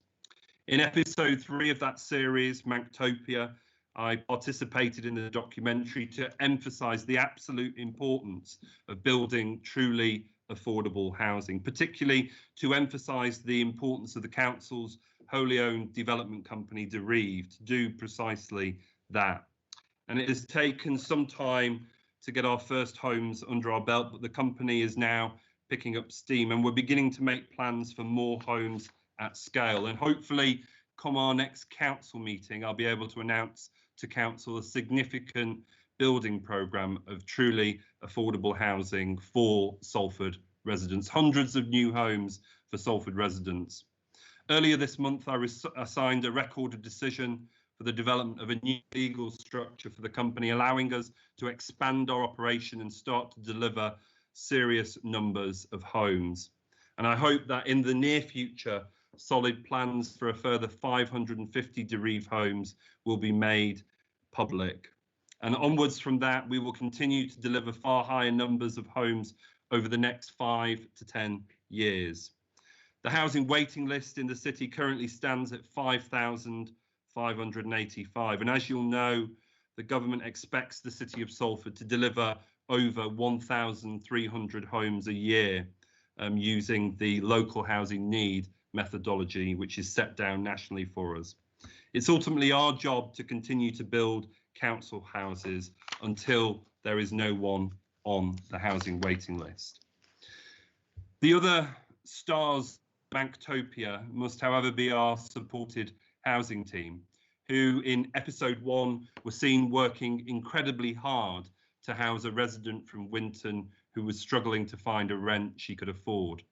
Our officers have since gone on to win 2 national awards for their services to delivering public services to the people of the city of Salford, winning Frontline Team of the Year, as well as Support and Care Team of the Year with the Chartered Institute of Housing and Inside Housing. The award recognises the huge contributions of officers in charge of delivering our statutory homelessness requirements, Greater Manchester's Bed Every Night initiative, the Rough Sleeper initiative, and our specialist officers delivering housing support to veterans, veterans' families, care leavers, refugees, and those experiencing domestic abuse.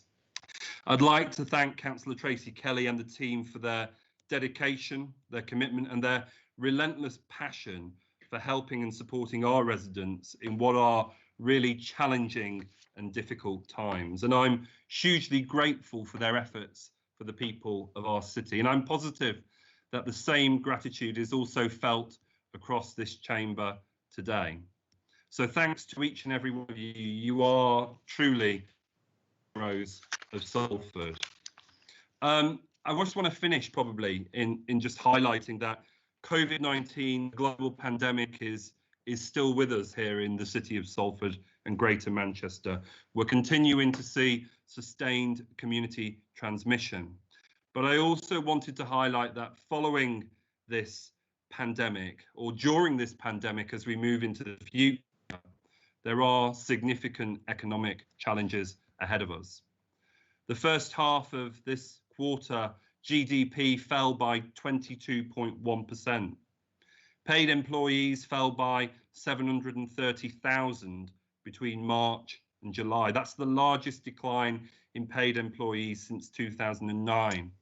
The furlough arrangements, as we know, come to an end at the end of October, and they've been supporting 9.6 million people in our economy. Resolution Foundation, which is a think tank, is claiming that still 4 million people rely on the furlough arrangements. The Office of Budget Responsibility is forecasting unemployment by the end of year could rise to 11.9%. The Bank of England is slightly more optimistic, talking about a 7.5% rate of unemployment. And as we know, this year, 800,000 young people left university and school, and the Resolution Foundation is estimating that we could see youth unemployment increase to over 1 million, a growth of 640,000 young people. These are huge challenges we face ahead of us as a consequence of COVID-19. And I assume and I hope that we will all work together in the interests of the people of Salford. As our motto states, the welfare of the people is the highest law. And the future will continue to be challenging. And I hope I have members' support in rising to those challenges to serve our residents. Thank you very much. And that concludes my address to full council. Thank you. Thank you, City Mayor. I propose that we start the break, 10 minutes for comfort break now, and that when we return, we address any questions or comments on the Mayor's speech to the Mayor. So 10-minute break from now. Thank you. Sorry.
Hello, everybody, and welcome back from your break.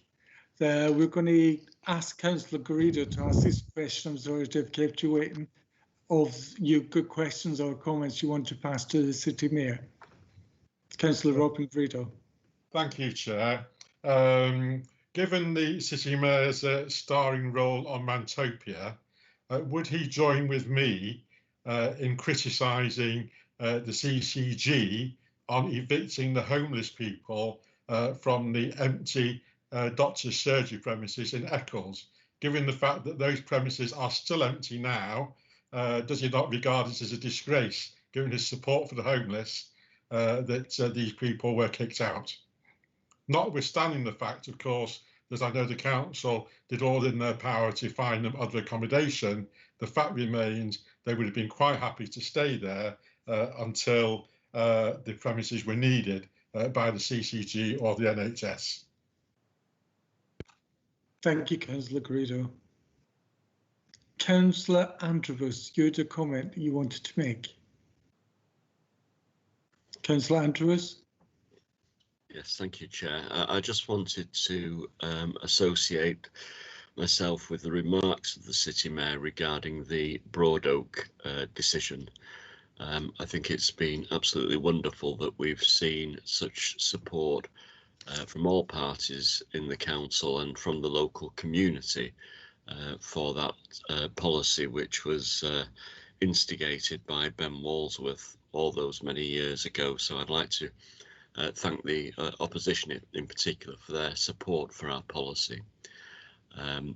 One of the issues of concern about that decision, though, and perhaps the Mayor would like to comment on this, are the costs involved. The reason that the government was taken to court over this was not because of any deficiency in Salford City Council's planning policy, which was very clear that the land formed part of the Greenway and as such should be protected from any development which would interfere with the openness of that space. That was very clear and unequivocal. What wasn't clear was the government's national planning policy framework, which was vague about whether or not such policies were policies designed to limit the supply of housing or policies to protect green areas. I think it's clear that it was a policy to protect green areas, and that's what the courts found. But it was the ambiguity in the national planning policy framework which led to this legal action and which led to this city council spending £400,000 on fees of various costs of various kinds associated with the legal action. We've been told that we are not able to recoup those costs from Peel Holdings. And I wonder whether the Mayor would like to comment on the inequity of that, and perhaps that given that this was a fault in the government's drafting of the NPPF, whether we ought to claim compensation from the government. Thank you, Councillor Andrews. Councillor Saunders. Councillor Saunders. Sorry, Chair, it's Councillor Hines first before Councillor Saunders. I beg your pardon. Councillor Hines. Thank you. Councillor Hines. Can you hear me, Chair? Yes, I can hear you. Because it seems to be breaking up a bit this morning. Thank you, Chair. I'd like to comment on the Mayor's very, very concerning statement at the beginning on the way that the coronavirus is increasing in Salford.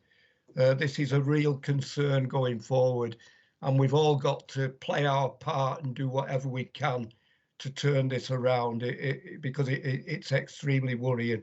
But also at the end of his statement, he talks about the furlough scheme and the ending. I want to make a comment on that. Throughout this pandemic over the last 5-6 months, I've regularly brought to the attention of members the financial position in the council.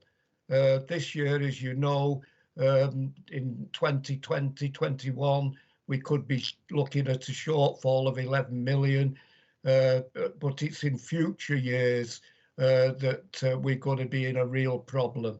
And the ending of the furlough scheme, not will it only affect workers within Salford, it could mean more and more unemployed, people unable to pay their way. It would affect that perhaps the council tax collections that we make. It could be really disastrous.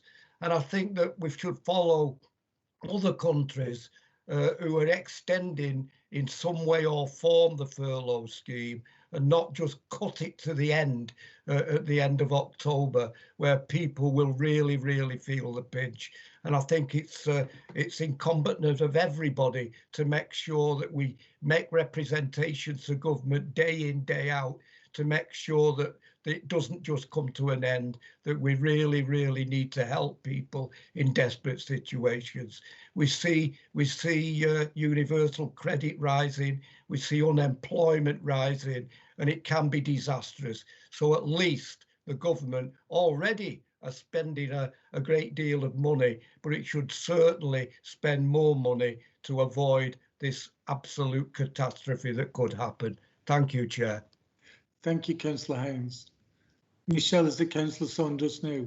Councillor Saunders next, Chair. Thank you. Councillor Saunders, you have a question. Thanks, Chair. Yeah, I would just like to, on a non-controversial basis this time, just thank the City Mayor for his comments about the Jewish community and Jewish New Year. I too, of course, wish all the Jewish community in Salford, wherever they are, a happy and healthy Jewish New Year, and well over the fast for those who are fasting. I'd also like to, as the Mayor said, pay tribute to all those councillors and officers and others who have helped to get messages out and to help to ensure that in the local community things are as good as they possibly can be. Obviously, as we've mentioned, there has been spikes. I think last time I mentioned thanks to the Registrar's Department. This time can I just mention the health and the comms team, but really everybody involved, and they all know who they are. Thanks very much. We are continuing to work very hard. There's still work to be done even before the new year, which occurs this Saturday and Sunday. And by the way, just to conclude, this year the festivals, the High Holy Days, are all at weekends, starting this weekend, Saturday, Sunday, the new year. The only day that actually occurs on what you would call a working day is the Day of Atonement, which is Monday, 28th of September. Thank you, Chair. Thank you, Councillor Saunders. Councillor Karen Garrido. Thank you, Chair. There's just a number of comments, but can I actually start first with the COVID business? And I'm very upset that 12 of our care homes have actually reported again that they've got COVID-19, and I think I might have missed the number of deaths that have been done in the care homes. I do think we need to be looking at this, both government and local authorities, to see what we can actually do about this, because it is I find it quite upsetting and quite horrendous. Can I then go on to Broad Oak? As you know, I was chairman of RAID, and it has taken probably 8 years of my life actually fighting this. And when I started, I had this terrible feeling that perhaps there was only me and a few of us who were actually against this and didn't want to be classed as NIMBYs. So we held a public meeting in the St Mark's Church, and if I say that over 400 people were there on that evening, it was packed. And then on the subsequent meetings, we were packed. So when RAID heard about the news, because this was the third time that we've had 2 public inquiries and this one. We were overjoyed that finally we've achieved what hundreds of people had set out in the church hall 7 years ago to do. We were just lay people. We didn't have anybody who had any planning background. We actually employed Civitas, who's a company in Chester, to actually deal with to help us. But we couldn't afford an advocate, and Robin had to do that. So I'd like to thank him. I'd also like to place on record my sincere thanks to two people who gave me so much support, but who have passed on. Sadly, that's the ex-councillor Andy Cheetham and Noel Gaskell, which I'm sure everybody on planning knows Noel, when he brought the toilet rolls in with regards to the waste that was going to happen. So I'd just like to place on record my thanks to them. And I'd like to also thank the council for actually being there at the public inquiries. And I just want to say that it was hard and it was difficult, but the result was the same. And could I just check, because I understood after reading the court papers that costs were awarded and that it was 2/3 of the costs. So if the council are not getting any money, then I think perhaps the government must be. So yes, we should go and ask the government if they could pay towards our costs. And I have to say, I'd like to thank, and I'm sorry to say this, Kit Kat, for the way that he actually presented it in court, because if you watched him in court, he was just... Councillor Garrido, we have a point of explanation. Councillor Antwerps. Thank you.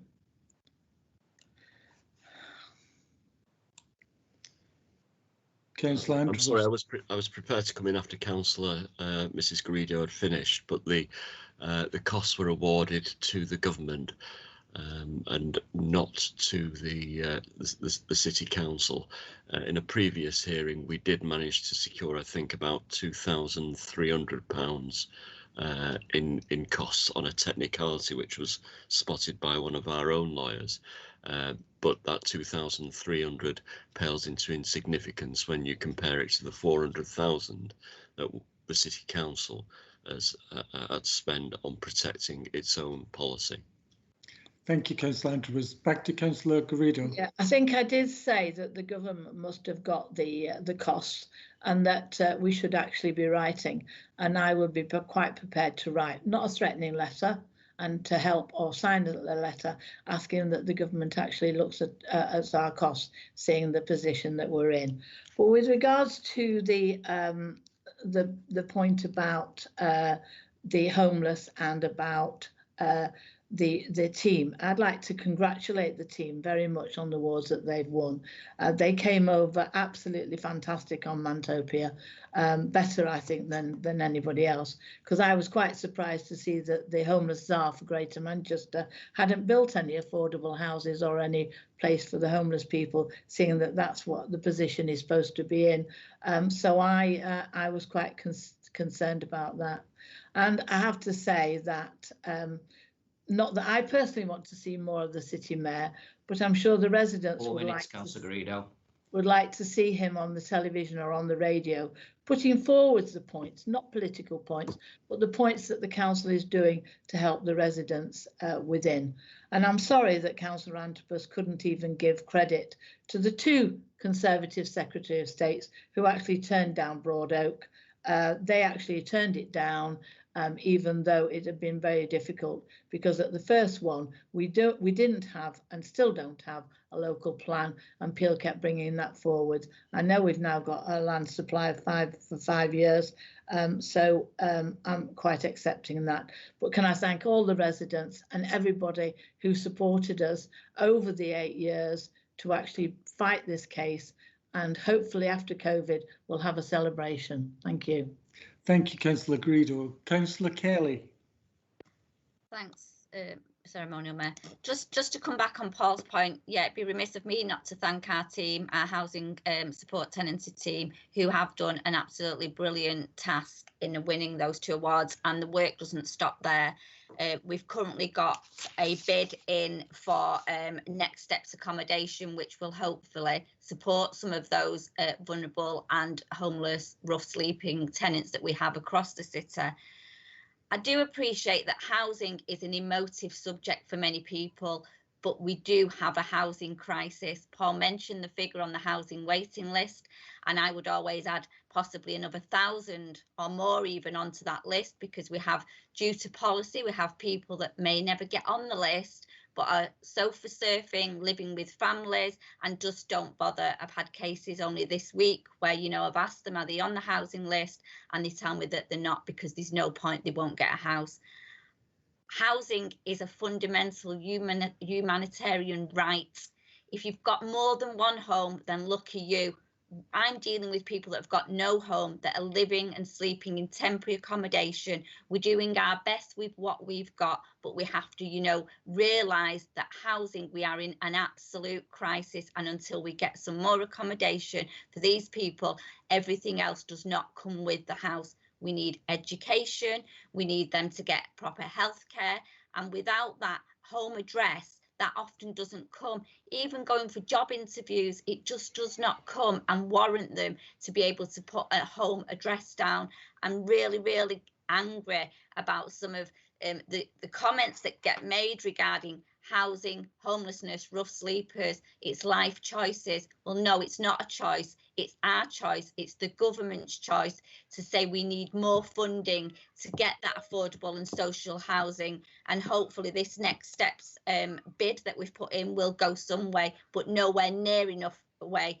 I'm really pleased about the work that we are doing with Derive and some of the housing schemes that hopefully will come online within the next few months and over a period of time. It will take a number of years due to registered providers that we have to work with and the affordability elements. But it just really riles me that for some people, housing is not a priority.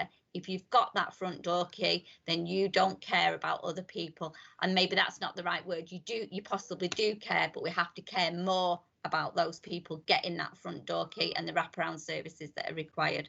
So thanks, Mayor, and yes, to our team, I do applaud you. The work hasn't stopped because we've won those awards. We want to win more awards for the work that we're doing. They're doing a sterling job, and I take my hat off to all of you and continue the great work. Thank you. Thanks. Thank you, Councillor Kelly. Councillor Mary this time. Thanks very much. Following on from Councillor Karen Garrido's statement, I too would like to support a Tory, which is the Tory leader of Bolton, in his description of the current testing regime as basically a shambles. I'm afraid that this is causing us major problems in terms of schools. I'm trying to make sure that teachers and children can get tests done, and in terms of actually ensuring that the people of Salford can actually properly get tested. Some of you may recall that I went on the media a couple of weeks ago to support the government over the introduction of mass testing in Salford and trialling mass testing. Well, you know, this is sort of disappearing into a sort of distant mirage is the way things are at the moment. The government is now saying that it's going to have to ration tests, that it hasn't got enough testing capacity to handle the demand, and we're in a serious problem at the moment, because the only way that we can actually get a grip on this particular virus is by ensuring the largest possible number of people get tested. So I'm very concerned about the situation. We have schools who have been forced to send bubbles home as a result of potential virus outbreaks, and it would be so much easier for parents and for teachers if we could ensure that those people got tested speedily and that we can know whether people are positive or negative quickly. And that's my plea to government at the moment, is try and sort out this shambles, try and do something about the problems of mass testing, and try and make sure that people who need a test and desperately need a test can actually get it done. Thank you, Councillor Merry. Michelle, do we have any more speakers? No, Chair, no more questions or Okay, comments. thank you very much. I will go back over to the City Mayor to respond. City Mayor. Thank you very much, Chair and Ceremonial Mayor. I'll take each of the questions in order. So first of all, with regards to Councillor Garrido, I think I'd first like to say that, you know, in one of the richest countries in the world, it's pretty scandalous that people now, to actually get a roof over their heads, are having to squat in properties. Clearly, that illustrates the point we've been making today about the homelessness and housing crisis we were facing and we continue to face. And as Councillor Kelly's already highlighted, you know, even the numbers on our housing waiting list are only really indicative of the problem this country faces in terms of the chronic lack of truly affordable housing, which is sadly resulting in rough sleeping on our streets and people having to squat in unsafe buildings. Just to be clear, and Councillor Garrido did highlight this, this was a decision taken by the Clinical Commissioning Group because they have responsibility for the building.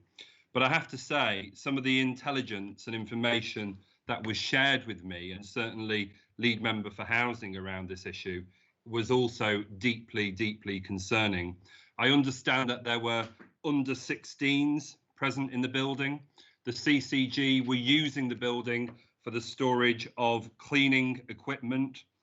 The electrics in the showers were altered and the fire service couldn't confirm to us that this building was actually safe for the purposes of squatting. Ultimately, what the building constituted was a significant safeguarding issue.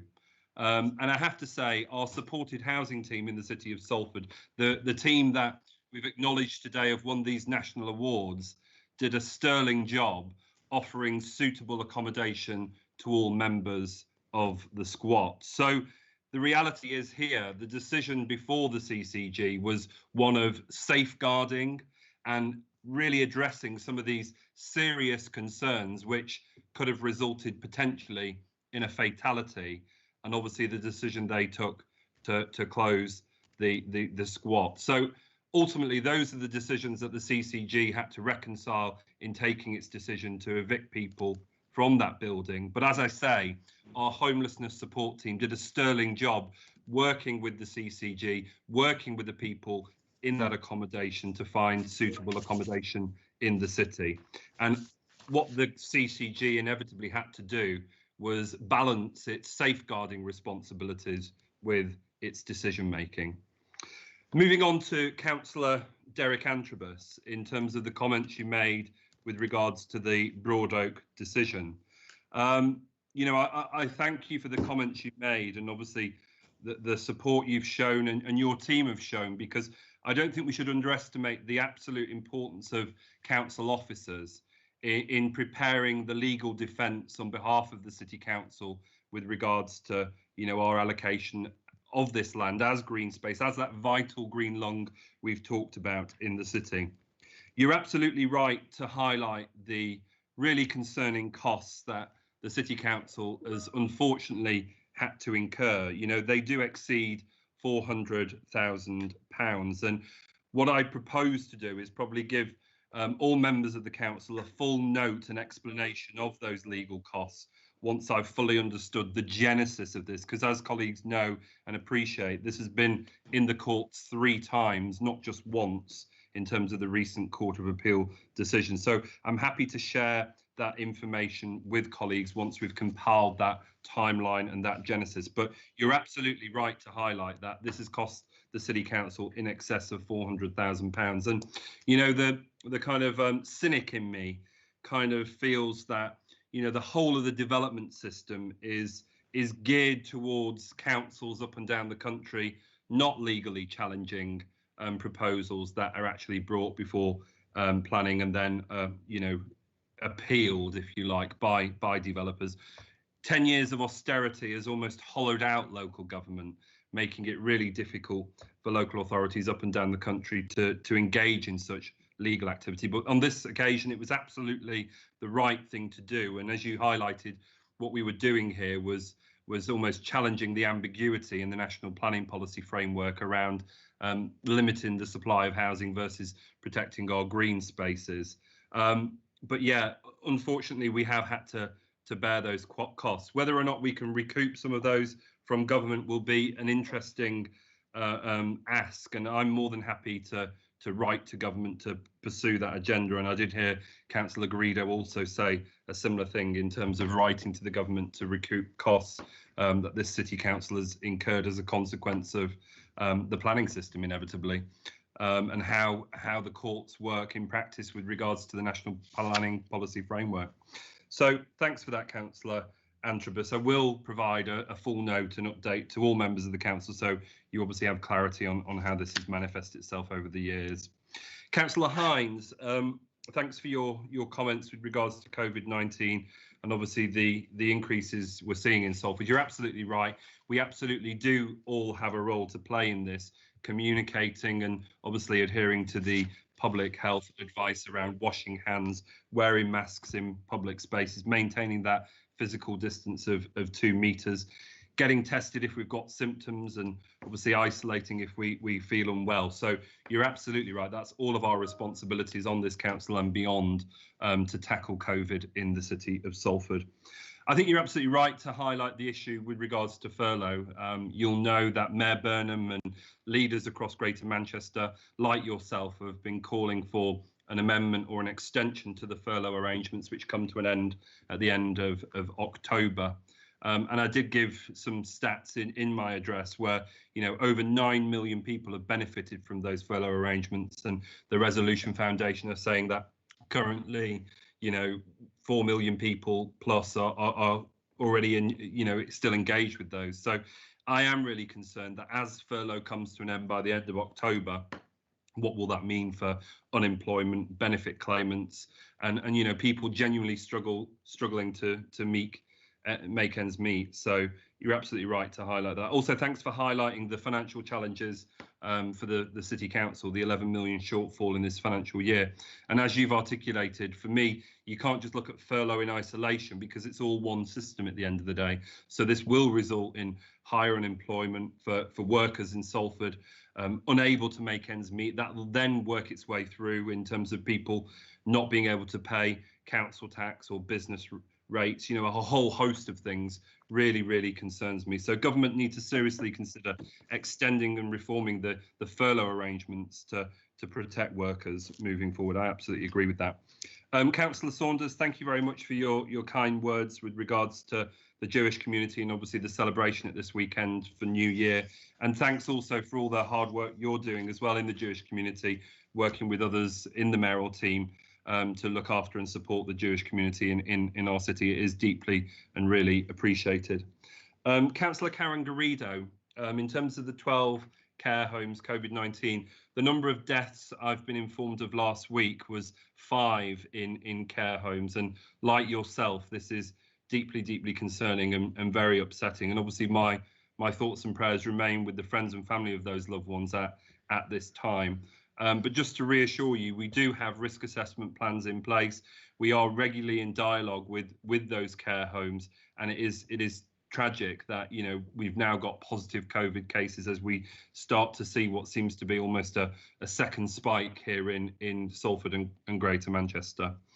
Thanks for your comments also on Broadoak, and you know, I am acutely aware of the campaigning you and members of RAID have undertaken over the years. And you know, you did also note 2 individuals, Councillor Andy Cheetham and Noel Gaskell, and you know, I will say this has been a real team effort really in the city of Salford. So thanks to everyone involved, including, you know, our legal representative at the Court of Appeal, who you referred to, KitKat. You know, I think we've done a sterling job here. But please don't be under any kind of illusion that these sorts of challenges can't happen again, because as I've been trying to highlight, certainly over the last few years, the whole of the development system is skewed towards supporting development and supporting developers at the end of the day. And, you know, 10 years of austerity has hollowed out local government, making it, you know, a real challenge for us to take decisions to legally defend these decisions, given the costs we inevitably incur as a consequence of this. But nevertheless, on this occasion, I think it's something we can all celebrate in the city of Salford, and thank you for your role in this. Councillor Kelly, thanks for your comments on the Housing Support Tenancy team. They are amazing. I know them really well. I've been to visit them many, many times. And I just think, you know, it's great that they've won those national awards from the Chartered Institute of Housing and also from Inside Housing as well. And thanks for also updating members of council around the next steps accommodation bid that you've put into MHCLG. Good luck with that, and I hope we get the much needed funds again to continue our great work in tackling the housing and homelessness crisis.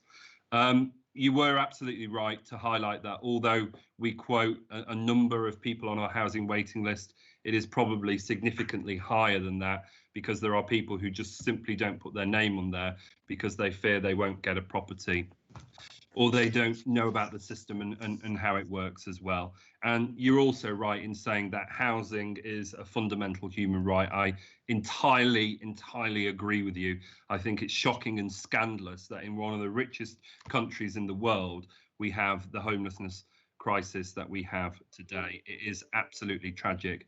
You know, from a roof over someone's head, you can start to build, you know, a life, an economically independent life, and to not have some of those fundamental building blocks is just scandalous. And I think, you know, we all should hold our heads in shame, really, that this is the state of 21st century Britain. Councillor John Merry, thank you for your comments with regards to testing, and also thanks when I was away on leave for obviously heading up some of the national interest in what we've agreed to do with regards to the community saliva test in the city of Salford.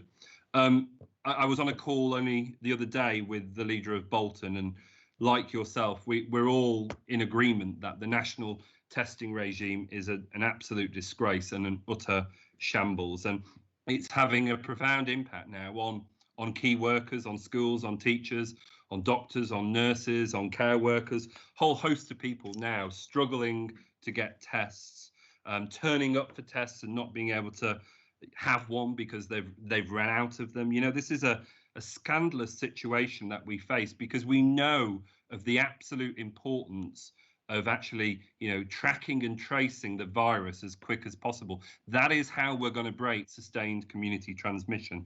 So government nationally really do need to get the national testing system in order. And I am concerned, like yourself, about the utterances now from the Secretary of State in the Commons the other day about the rationing of testing. You know, it's really, really worrying that we're talking about rationing testing for people in this country. We do need mass community testing. You know, you do wonder with the national testing system as it is, where that is as a priority for this government. But I'm absolutely with you on calling on government to sort this out as soon as possible, because that is our best defence against the coronavirus pandemic. So thanks for your comments, Councillor Merry. Wholeheartedly support them, and let's hope that government listen to what we're saying and sort out this broken system, which is clearly not fit for purpose. Thank you very much, colleagues. Thank you, City Mayor. We're on to item number 13, which is general questions and comments to the Cabinet members with the discharge of the responsibilities within their portfolios. We'll go through them one at a time. And the first one is Councillor Kelly, Strategic Deputy City Mayor and Lead Member for Housing and Neighbourhoods. Any questions? No? Councillor Merry, Deputy City Mayor and Lead Member for Children's Services. Sorry, Chair, Councillor Collinson's just indicated she's got a question. I think it was for Councillor Keller. Sorry, no, it isn't. It's for Councillor Merry. Oh, Councillor sorry. Merry. Councillor Merry. Councillor Collinson, yeah? Go ahead. Thank you. I just really wanted to know how many year groups have actually been sent home from Salford schools now, as the knock-on effect is huge, depending on the age of the children, because obviously parents have to take time off work if they have to look after younger children, sort of year 7, year 8. Also, what happens as far as free school meals are concerned during the time that the young people have been sent home from school who would normally be in school in receipt of those? And are the schools coping with a seamless flow of work materials for the young people who have been sent home? Because they obviously have to work remotely as opposed to in the classroom. Thank you. Quite happy to provide Councillor Collinson with those details of which classes have actually been sent home. I wouldn't normally want to just give it out over the open communications, but I am happy to send that information over to her in the same way that I can answer her question about free school meals. All of that is information I'm quite happy to communicate to her. Thank you, Councillor Merry. Questions for, comments for Councillor Paula Bushel, lead member for Anti-Poverty, Neighbourhoods and Financial Inclusion and Equalities. Any questions? Councillor Wheeler.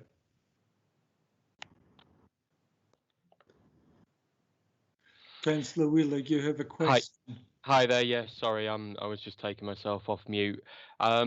Just as we heard from the leader of the Labour Party at the TUC Congress yesterday, the cliff edge ending of the job retention scheme poses a real risk of a significant rise in unemployment.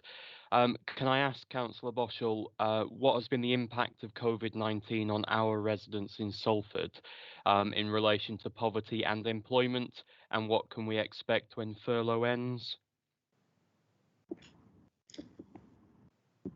Councillor Bushel.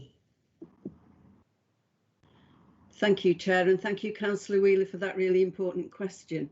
I'm also going to turn my camera off so that we can fully see the signer, and I want to say that's such a welcome addition to this meeting.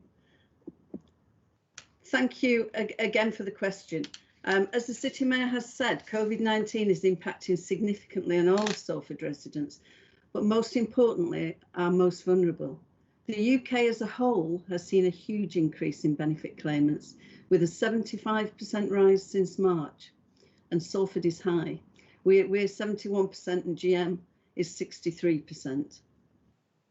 This has caused a massive increase in food bank use and referrals to our Spirit of Salford helpline and Salford Assist. We intend to forward an analysis of support provided in the next week. Though recently reduced, Salford Assist is still taking 50 applications every day. And now we have a second wave, we expect that to increase again. Councillor Saunders did raise the issue of a high number of people on furlough in Salford at a previous meeting, and it's good that so many were receiving help. But I shuddered then to think what might happen when the scheme ends. Salford have 33,500 people currently on furlough, and this is being phased out now from October, as the City Mayor has said, when it finally comes to an end. The government are being urged by economists, politicians, trade unions, businesses and charities to follow other countries and extend furlough to avoid a tsunami of unemployment and push millions more into poverty. Seriously worrying is that our Welfare Rights and Debt Advice Service excuse me, are already seeing people who've been made redundant following these changes this month, where the employer now has to pay 10% plus national insurance as part of that phase out. Families are already cut to the bone, with many having gone into debt, used up any savings they may have had, and they're often lacking the resilience now to face crisis after crisis. Remember, this is on top of 10 years of austerity. The pandemic has highlighted inequalities, including our BAME communities, and those who are facing the greatest risk from COVID are 3 times more likely to be those who are financially vulnerable, along those with 0-hour contracts and agency staff.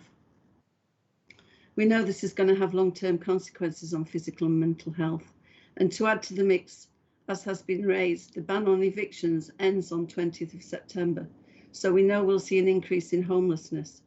Shelter are warning that over 230,000 people are at risk of eviction from their landlords. The government has to act on this and act soon. Our officers and partners and the fantastic volunteers who've helped out in the Spirit of Salford have worked tirelessly to help people in this crisis, and I want to thank them sincerely for giving so much. So far, the Chancellor has rejected calls for an extension, even one more targeted to those most in need. I sincerely hope that will change. As Councillor Hines has said, we want every member in the chamber to support the calls for an extension to the job retention scheme and support for those who will be hardest hit. Sign petitions, support campaigns, because without action from the government to protect jobs, we'll not only see mass unemployment, we'll see more poverty and health problems with less and less resources to deal with it. I'm not an economist, unlike Councillor Hines, but surely putting so many people and small businesses out of work cannot make economic sense either. Thank you, Chair. Thank you, Councillor Bushel. Councillor Bill Hines, who is the lead member for Finance and Support Services, which includes employment and industrial relations. Any questions or comments to Councillor Hines? Councillor Saunders has a question for Councillor Hines. Councillor Saunders. Thanks, Chair. Just 2 points. Firstly, Councillor Hines, and I apologise for not giving you previous notice of this. If you can't give me the precise information and you want to look into it, I will understand, like my colleague Councillor Robin Garrido said earlier on another matter. It's been in the press recently, particularly in the sort of professional council magazines, that there has been a series of very serious data breaches which has affected certain councils. I'm sure all members will be aware that this matter was brought up in the Welsh Assembly yesterday, where they had to admit there'd been a breach of data for the Welsh Government. So my question is, having not heard anything from Salford Council about this, am I right in assuming that this has not affected us? As I say, Councillor Hines, if you can't give me a precise answer, I'm happy to for you to look into it and to get back to me, and indeed preferably the whole council. My second point is people. I know we're in difficult times with the pandemic, but people have complained to me, and I'm sure other colleagues as well, that it's very, very difficult to get through to the council. Certainly certain departments, including the Registrar's Department, who, as I said earlier, I've praised to the hilt in other ways, and it's obviously not their fault. Can that be looked into? Because people say they've held on for a long time, had a message, they're number 3 in the queue, and 5 minutes later somehow they're bumped down to number 4. Please, can you look into that, Councillor Hines? Thank you. Councillor Saunders, I'll certainly look into. I mean, obviously, things are very, very difficult. Majority of people are working from home. And of course, the people are getting onto them time and time again. But yes, it is an issue. The gateways have now been closed, so people were going into those at times to help. So obviously, it compounds all these areas. But once again, I mean, I've always been concerned to some extent, but because of the finances that we've got, because of new ways of working, these things are necessary. And it's wherever you go, isn't it? I was phoning the doctors the other day, and I was on for ages and ages. And wherever you phone now, it's going to be like that. But once again, I'll have a look for you. On the issue of breaches, nobody's made me aware that there's any problem in Salford, but I'll have a look at that as well. Okay. Next lead member is Councillor Lancaster. He's lead member for the environment and for community safety. And Councillor Leitner.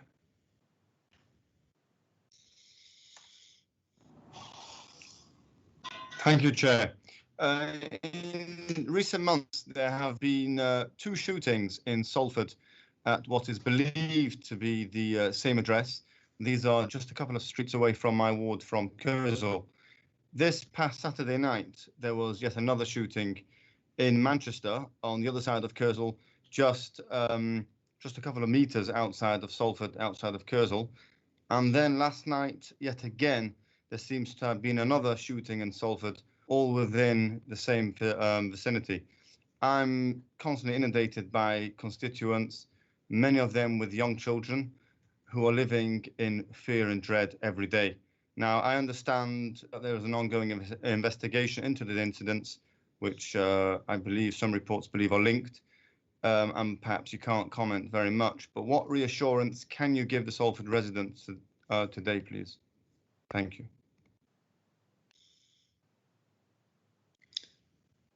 Councillor Lancaster. I think you may have. Are you there? Oh, he's here. Councillor Lancaster. We spent a considerable amount of time at my briefing yesterday when the Chief Inspector actually told us details of the case. I'm not prepared to give the details on what you got yesterday. A lot of it was confidential items, but we are concerned about it. Obviously, the case you're referring to yesterday was in Manchester, but we were even made an update on the Manchester situation as well.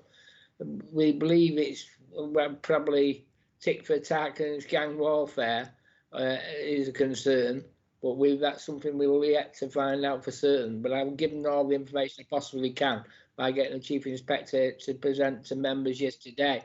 And I've got to say it was one of the best attended meetings we've had in the council for years in the sub. Thank you, Councillor Lancaster. I have no more questions indicated for yourself, so we're going on to Councillor Antrobus, who is the lead member for Planning and Sustainable Regeneration, or sorry, Development. Councillor Antrobus, any questions? Chair, question from Councillor Nelson for Councillor Antrobus. Councillor Nelson. Councillor Nelson. Thank you, Mr. Mayor. It's been widely reported that the government are going to grant permission for 29 lorry parks for a period of 5 years across the country. One of them is earmarked for Salford. And we know that here in this city, we don't have vast areas of brownfield that could accommodate such a park, which probably and most likely means further destruction of either greenbelt or greenfield sites in the west of the city. Please can Councillor Antrobus advise what the involvement of the City Council has been to date on this, and what assurances, if any, can I give to my residents who are absolutely petrified that more of our precious green space will be gobbled up without having so much as a right to make comment? Thank you. Councillor Antrobus.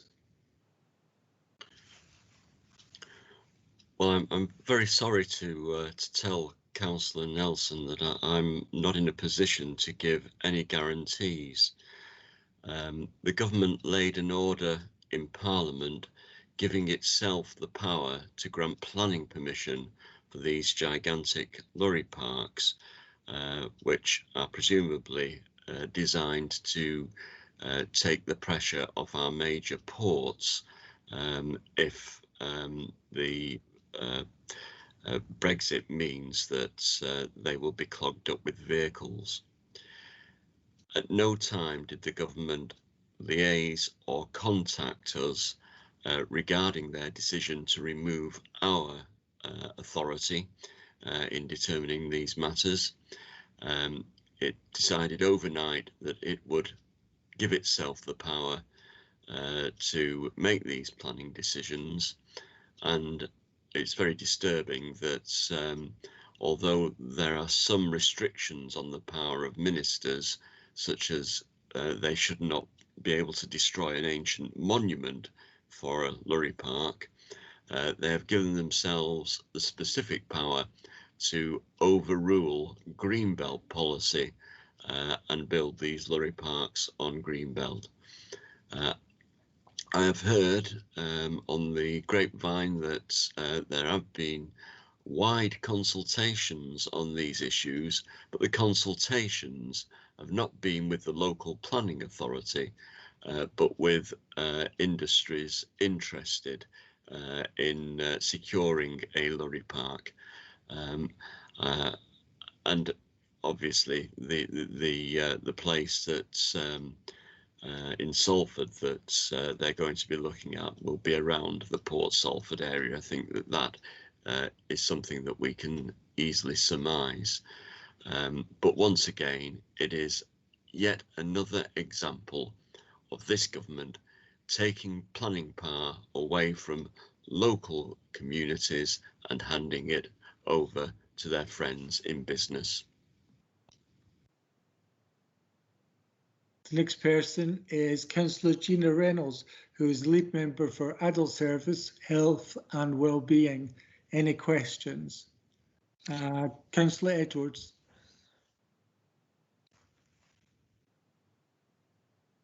Thank you, Chair. Thank you. Thank you.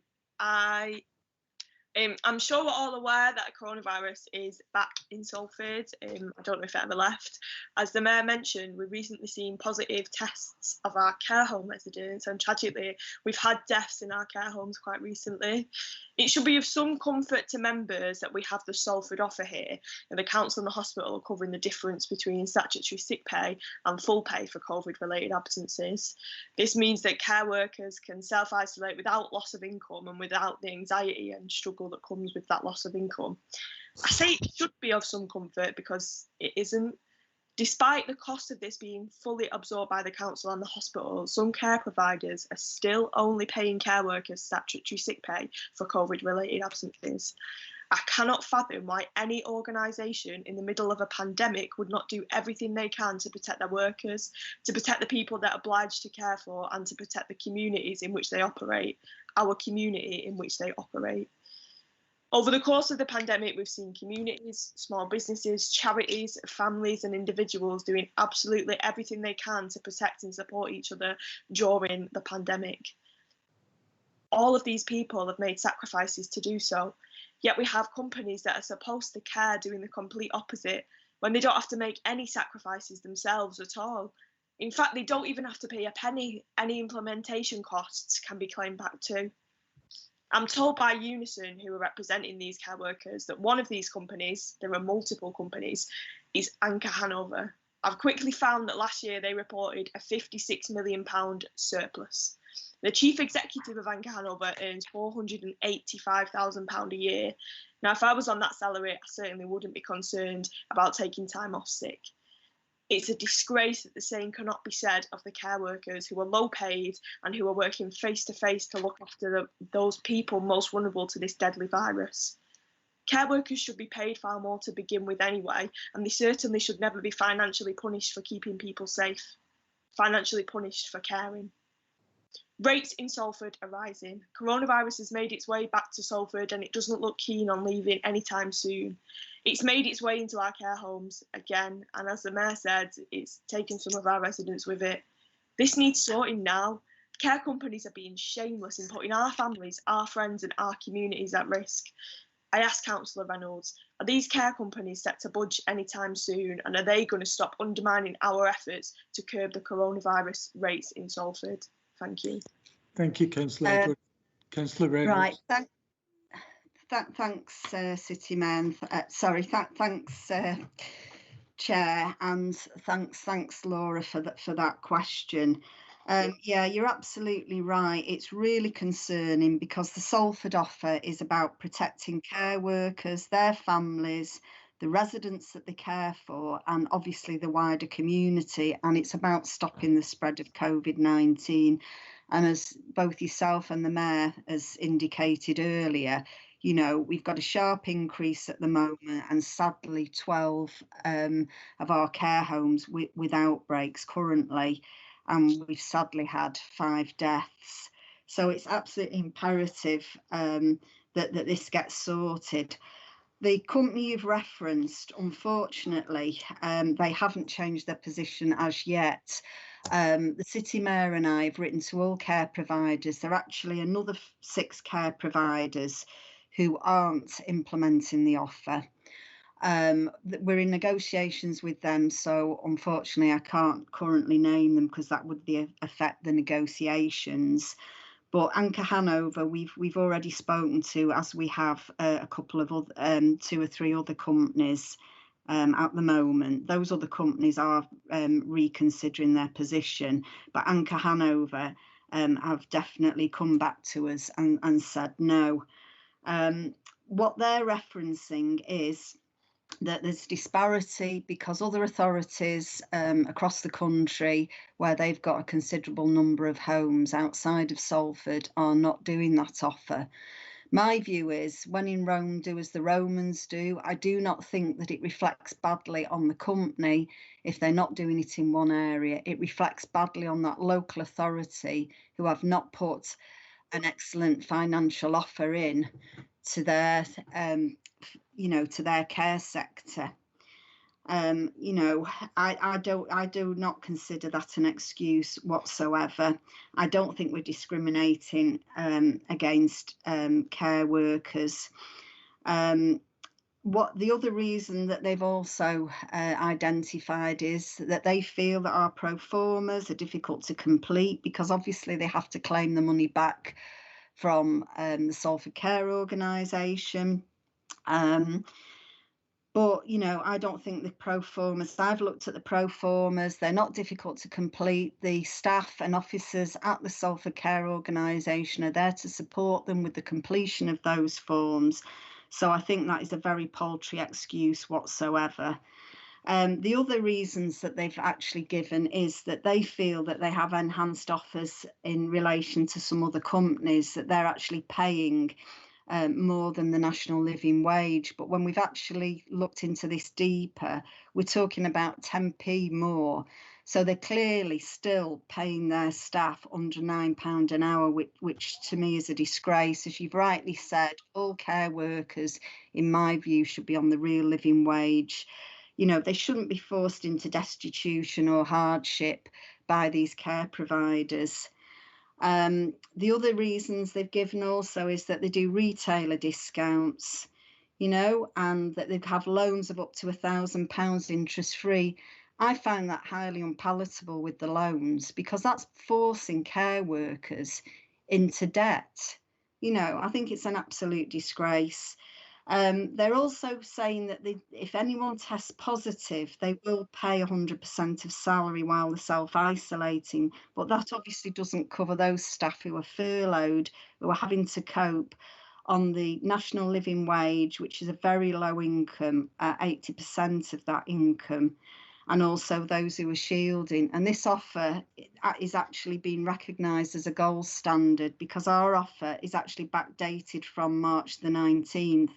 It's full pay if anyone's absent for any reason that's COVID related, up to a maximum of 12 weeks. It's also paying carers leave at full pay if anyone's absent for caring responsibilities up to 12 weeks. Which is a really good offer, and it's making sure that no workers are dismissed or laid off if they can't work due to COVID-19. So I'm extremely disappointed is really an understatement. I'm trying to be polite. As Laura, you've indicated, money's been put aside for this from COVID funding. It's not costing these companies a penny.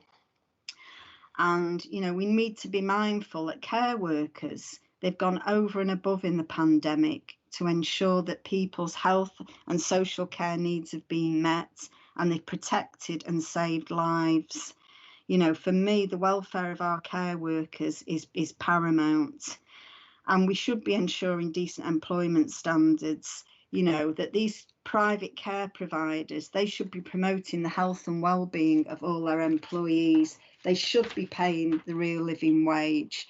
They shouldn't be having 0-hour contracts. And they should also be allowing their staff to be members of trade unions. I'd like to point out that Unison came to me at the start of this pandemic to ask us to support their care workers versus COVID-19. So I've been working very closely with the unions, to ensure that this Salford offer was developed by the Salford Care Organisation and the council. And I would expect that these care providers, allow their staff to be members of a trade union, and that they should recognise unions and a facilities agreement to underpin collective working. These care workers are working in very, very difficult circumstances. So as I've said before, their welfare is paramount to us. And we will continue working with the City Mayor and others, continuing the conversation to try and persuade these care providers to change their mind on this. Thank you, Councillor Reynolds. Councillor Mullen. Thank you, Chair. I am going to leave my camera off so that the public can see the signer which myself and you lobbied for. My comment is it's one of thanks to Gina and her team for the sterling work that they did over last weekend, in that they were in all our public parks handing out packs of masks, hand gel and public information. And I think that should be recognised, that they gave up their weekends, for the benefit of the Salford public. My thanks. Oh, thank you very much, Councillor Mullen. Yeah, they've been doing an absolutely excellent job, the Health Improvement Service and volunteers, getting those packs out with, as you say, hand sanitizer, face coverings, and the information to reiterate, our strong message of that we need to be following the guidelines and all working collectively to stop the spread of COVID in the city. But they've been doing an excellent job. So thank you. I will take that back. I'm actually meeting with the Health Improvement Service following this meeting, so I will take that message back to them. Thank you. Thank you, everybody, for your questions. That takes us on to item number 14. Questions or comments to chairs of scrutiny panels. We'll go through them one at a time. Councillor Jolly, overview of scrutiny boards. Any questions?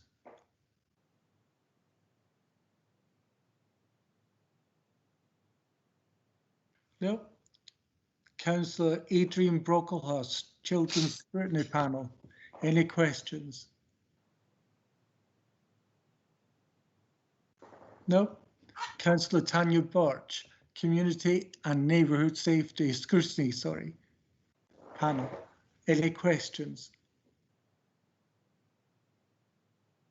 Councillor Margaret Morris, Health and Social Care Scrutiny Panel. Any questions? Councillor Robert Sharp, Growth and Prosperity Scrutiny Panel. Any questions?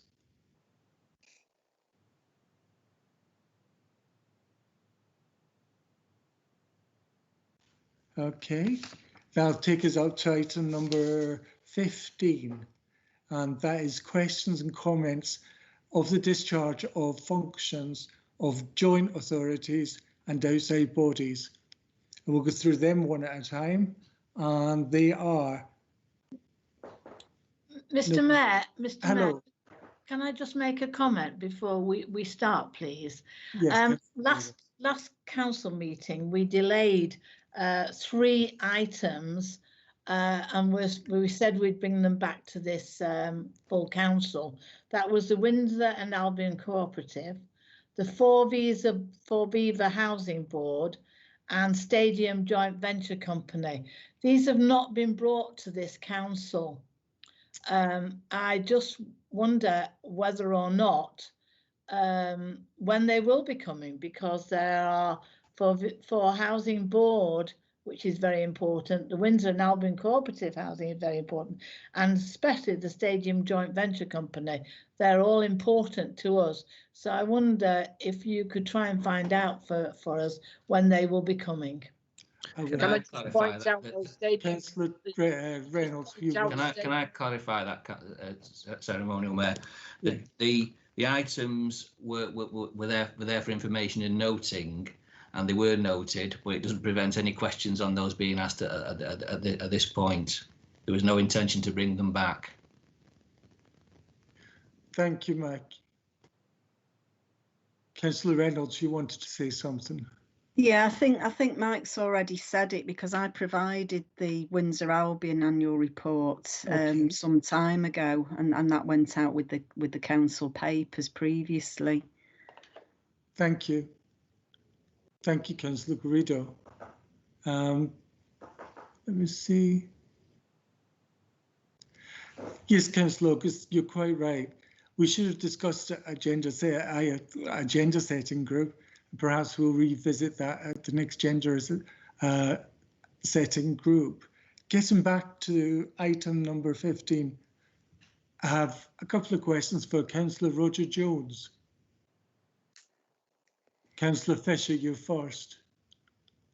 Yes, myself and Councillor Bailey.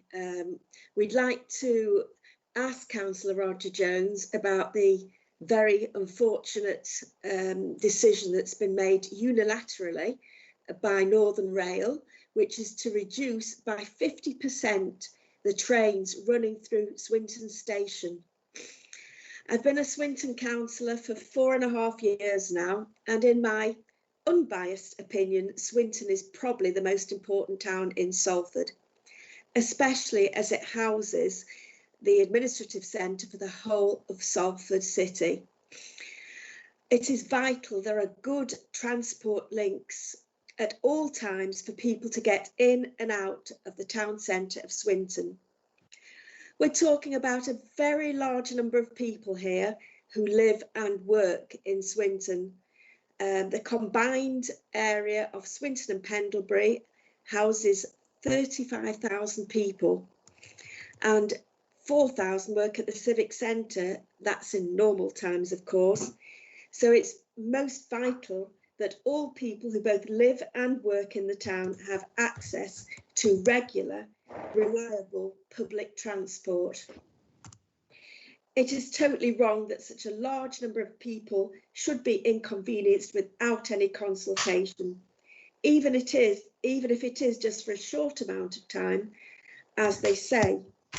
Hopefully the service will be reinstated again in December, but I'd just like to know what Councillor Jones is going to do and say at the next committee meeting. Thank you. Thank you, Councillor Fletcher.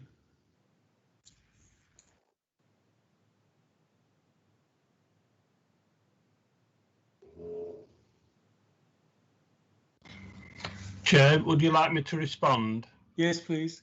Okay, thank you. Yeah, well, Councillor Fletcher makes a very good point. I'm not sure about what she said about Swinton, mind you, but I do agree that Swinton needs very good transport links. I can only tell you that last week, for the first time, I was told about this by the city mayor, who'd received an email from a member of the public. I think Barry Warner and I were both flabbergasted because we knew nothing about it. Since then, we've written to Northern Trains and we've written to TFGM. And the reply from TFGM, which I won't read all of it to, but if anybody would like to see it, I'll send them a copy. But and this was from Caroline Whittam, who's the head of rail franchising at TFGM. And she just says that Northern did not consult with or notify TFGM or Rail North Partnership about the reduction in calls prior to the implementation of this change. So in answer to Councillor Fletcher, there was no consultation whatsoever. The number of off-peak trains is now going to be reduced from 2 per hour to 2 to 1. And of course, people are going to be and already are furious about that decision. Since we've lobbied, oh, and by the way, I don't let the government off the hook, by the way, so you wouldn't expect me to, because the government have had a problem with rail franchising for a long time. But this Northern Rail franchise is run directly by the government. It's not run by a private company anymore. It's run directly by Grant Shapps, the Secretary of State for Transport. So you'd have thought they'd have found a way of communicating with local councillors and MPs before making the decision. Anyway, they didn't. They've made the decision. And the only good news, if there is any good news out of this, is they've insisted it's only a temporary situation between September and December. And in December, the 2 trains per hour will be re-established. So naturally, Councillor Fletcher, we're going to have to keep on top of that. And the comments we'll be making at the next Transport Committee is, one, how annoyed we are at not being consulted. But secondly, we want Northern Rail to Northern Trains, I should say, to keep their promise and to reinstate 2 trains per hour at Swinton Station in December or earlier if we can possibly argue that case. Thanks. Thanks, Councillor Jones. Councillor Bailey. Jones. Councillor Bailey, can I have your question, please? Thanks, Chair. Won't be going on the camera. I'm actually quarantining at my partner's house in Manchester, so don't have access to a suit or a tie, so it's very much a jeans and shirt day. As you can probably guess, Councillor Jones, I just wanted to take a brief moment to ask about the reduction of services from Swinton train stations, a lot of which you've already covered, and you've already made a lot of pressing points. So apologies if this is already going over existing ground. And, you know, whilst we may be inclined to be somewhat sympathetic to the financial challenges train operators face during these uncertain times, in this case, such feelings of concern for the operator soon vanish when we understand the perpetrators are Northern Rail. It seems no proper consultation, not even some form of standard prior communication, has been forthcoming on these forced changes, as you've alluded to this council, our mayor, the Member of Parliament, or indeed the residents of this city. So firstly, what will you be doing, Councillor Jones, and this council to robustly challenge Northern over their blatant disregard and lack of consultation with the people of Salford? Because let's have it right, this council is committed to this station. It serves our civic headquarters. We're exploring a park and ride scheme, and sadly the station was just overlooked for access for all funding last year. However, can the same be said for train operators? We have seen this type of thing before, inflicted on the people of Swinton and Pendlebury, with services like those to Southport cut last year with little or no consultation. Again, our train operators have a moral obligation, just as we do as a council, to get as many cars and hopefully keep as many cars off the road as the country begins to return to work in the coming period. Whilst I understand such reductions in this case may be restored later this year, again, as you've alluded to, what will the administration and indeed our representatives like yourself on TFGM be doing in the meantime to try and see that services are restored sooner? Thank you, Chair. Thank you. Councillor Jones, will you respond? Yeah, I think, Councillor Bailey, I have answered most of the things you've just put to me by saying that both myself and Barry Warner, the two representatives of Salford on the Transport Committee, have already raised this with TFGM, and we intend to raise it at the next committee meeting. We are very annoyed at the lack of consultation. Can I just point out as well, the Northern franchise shouldn't be dismissed lightheartedly, because it's the biggest franchise in the country when it comes to the number of stations. I think there's something like 471 stations within that franchise. And you can imagine that as decisions are taken on the railways about where trains will call and how often they'll call, the public at least need to be consulted on these issues before, before these decisions are made. So hopefully, at the very least, by December, things will get back to two trains instead of the one train now. But we'll do our best to lobby, and I'll certainly contact the three Salford MPs and make it clear to them that, the government and Northern Trains have got to do better than this by just leaving us with a fait accompli, basically. Thanks, Chair. Thank you, Councillor Jones. I believe, Councillor Lewis, you've taken yourself off because your question was contained within Councillor Bailey's. So that takes us on to item number 16. There's 3 scheduled reports that have been put in the agenda for councillors to note. If there's any questions that relates to these reports, please contact the link member involved in writing or presenting these reports. And with that, that's the end of the council meeting. Thank you for attending, and thank you to our signers, which I agree, wonderful, wonderful addition to Salford's attempts of making meetings like this accessible to all of our residents. So thank you. Thank you very much for the service you've provided. And the meeting is now closed. Thank you, Chair. Thank you, Chair. Thank you, Chair. Thank you, ceremonial mayor. Thank you.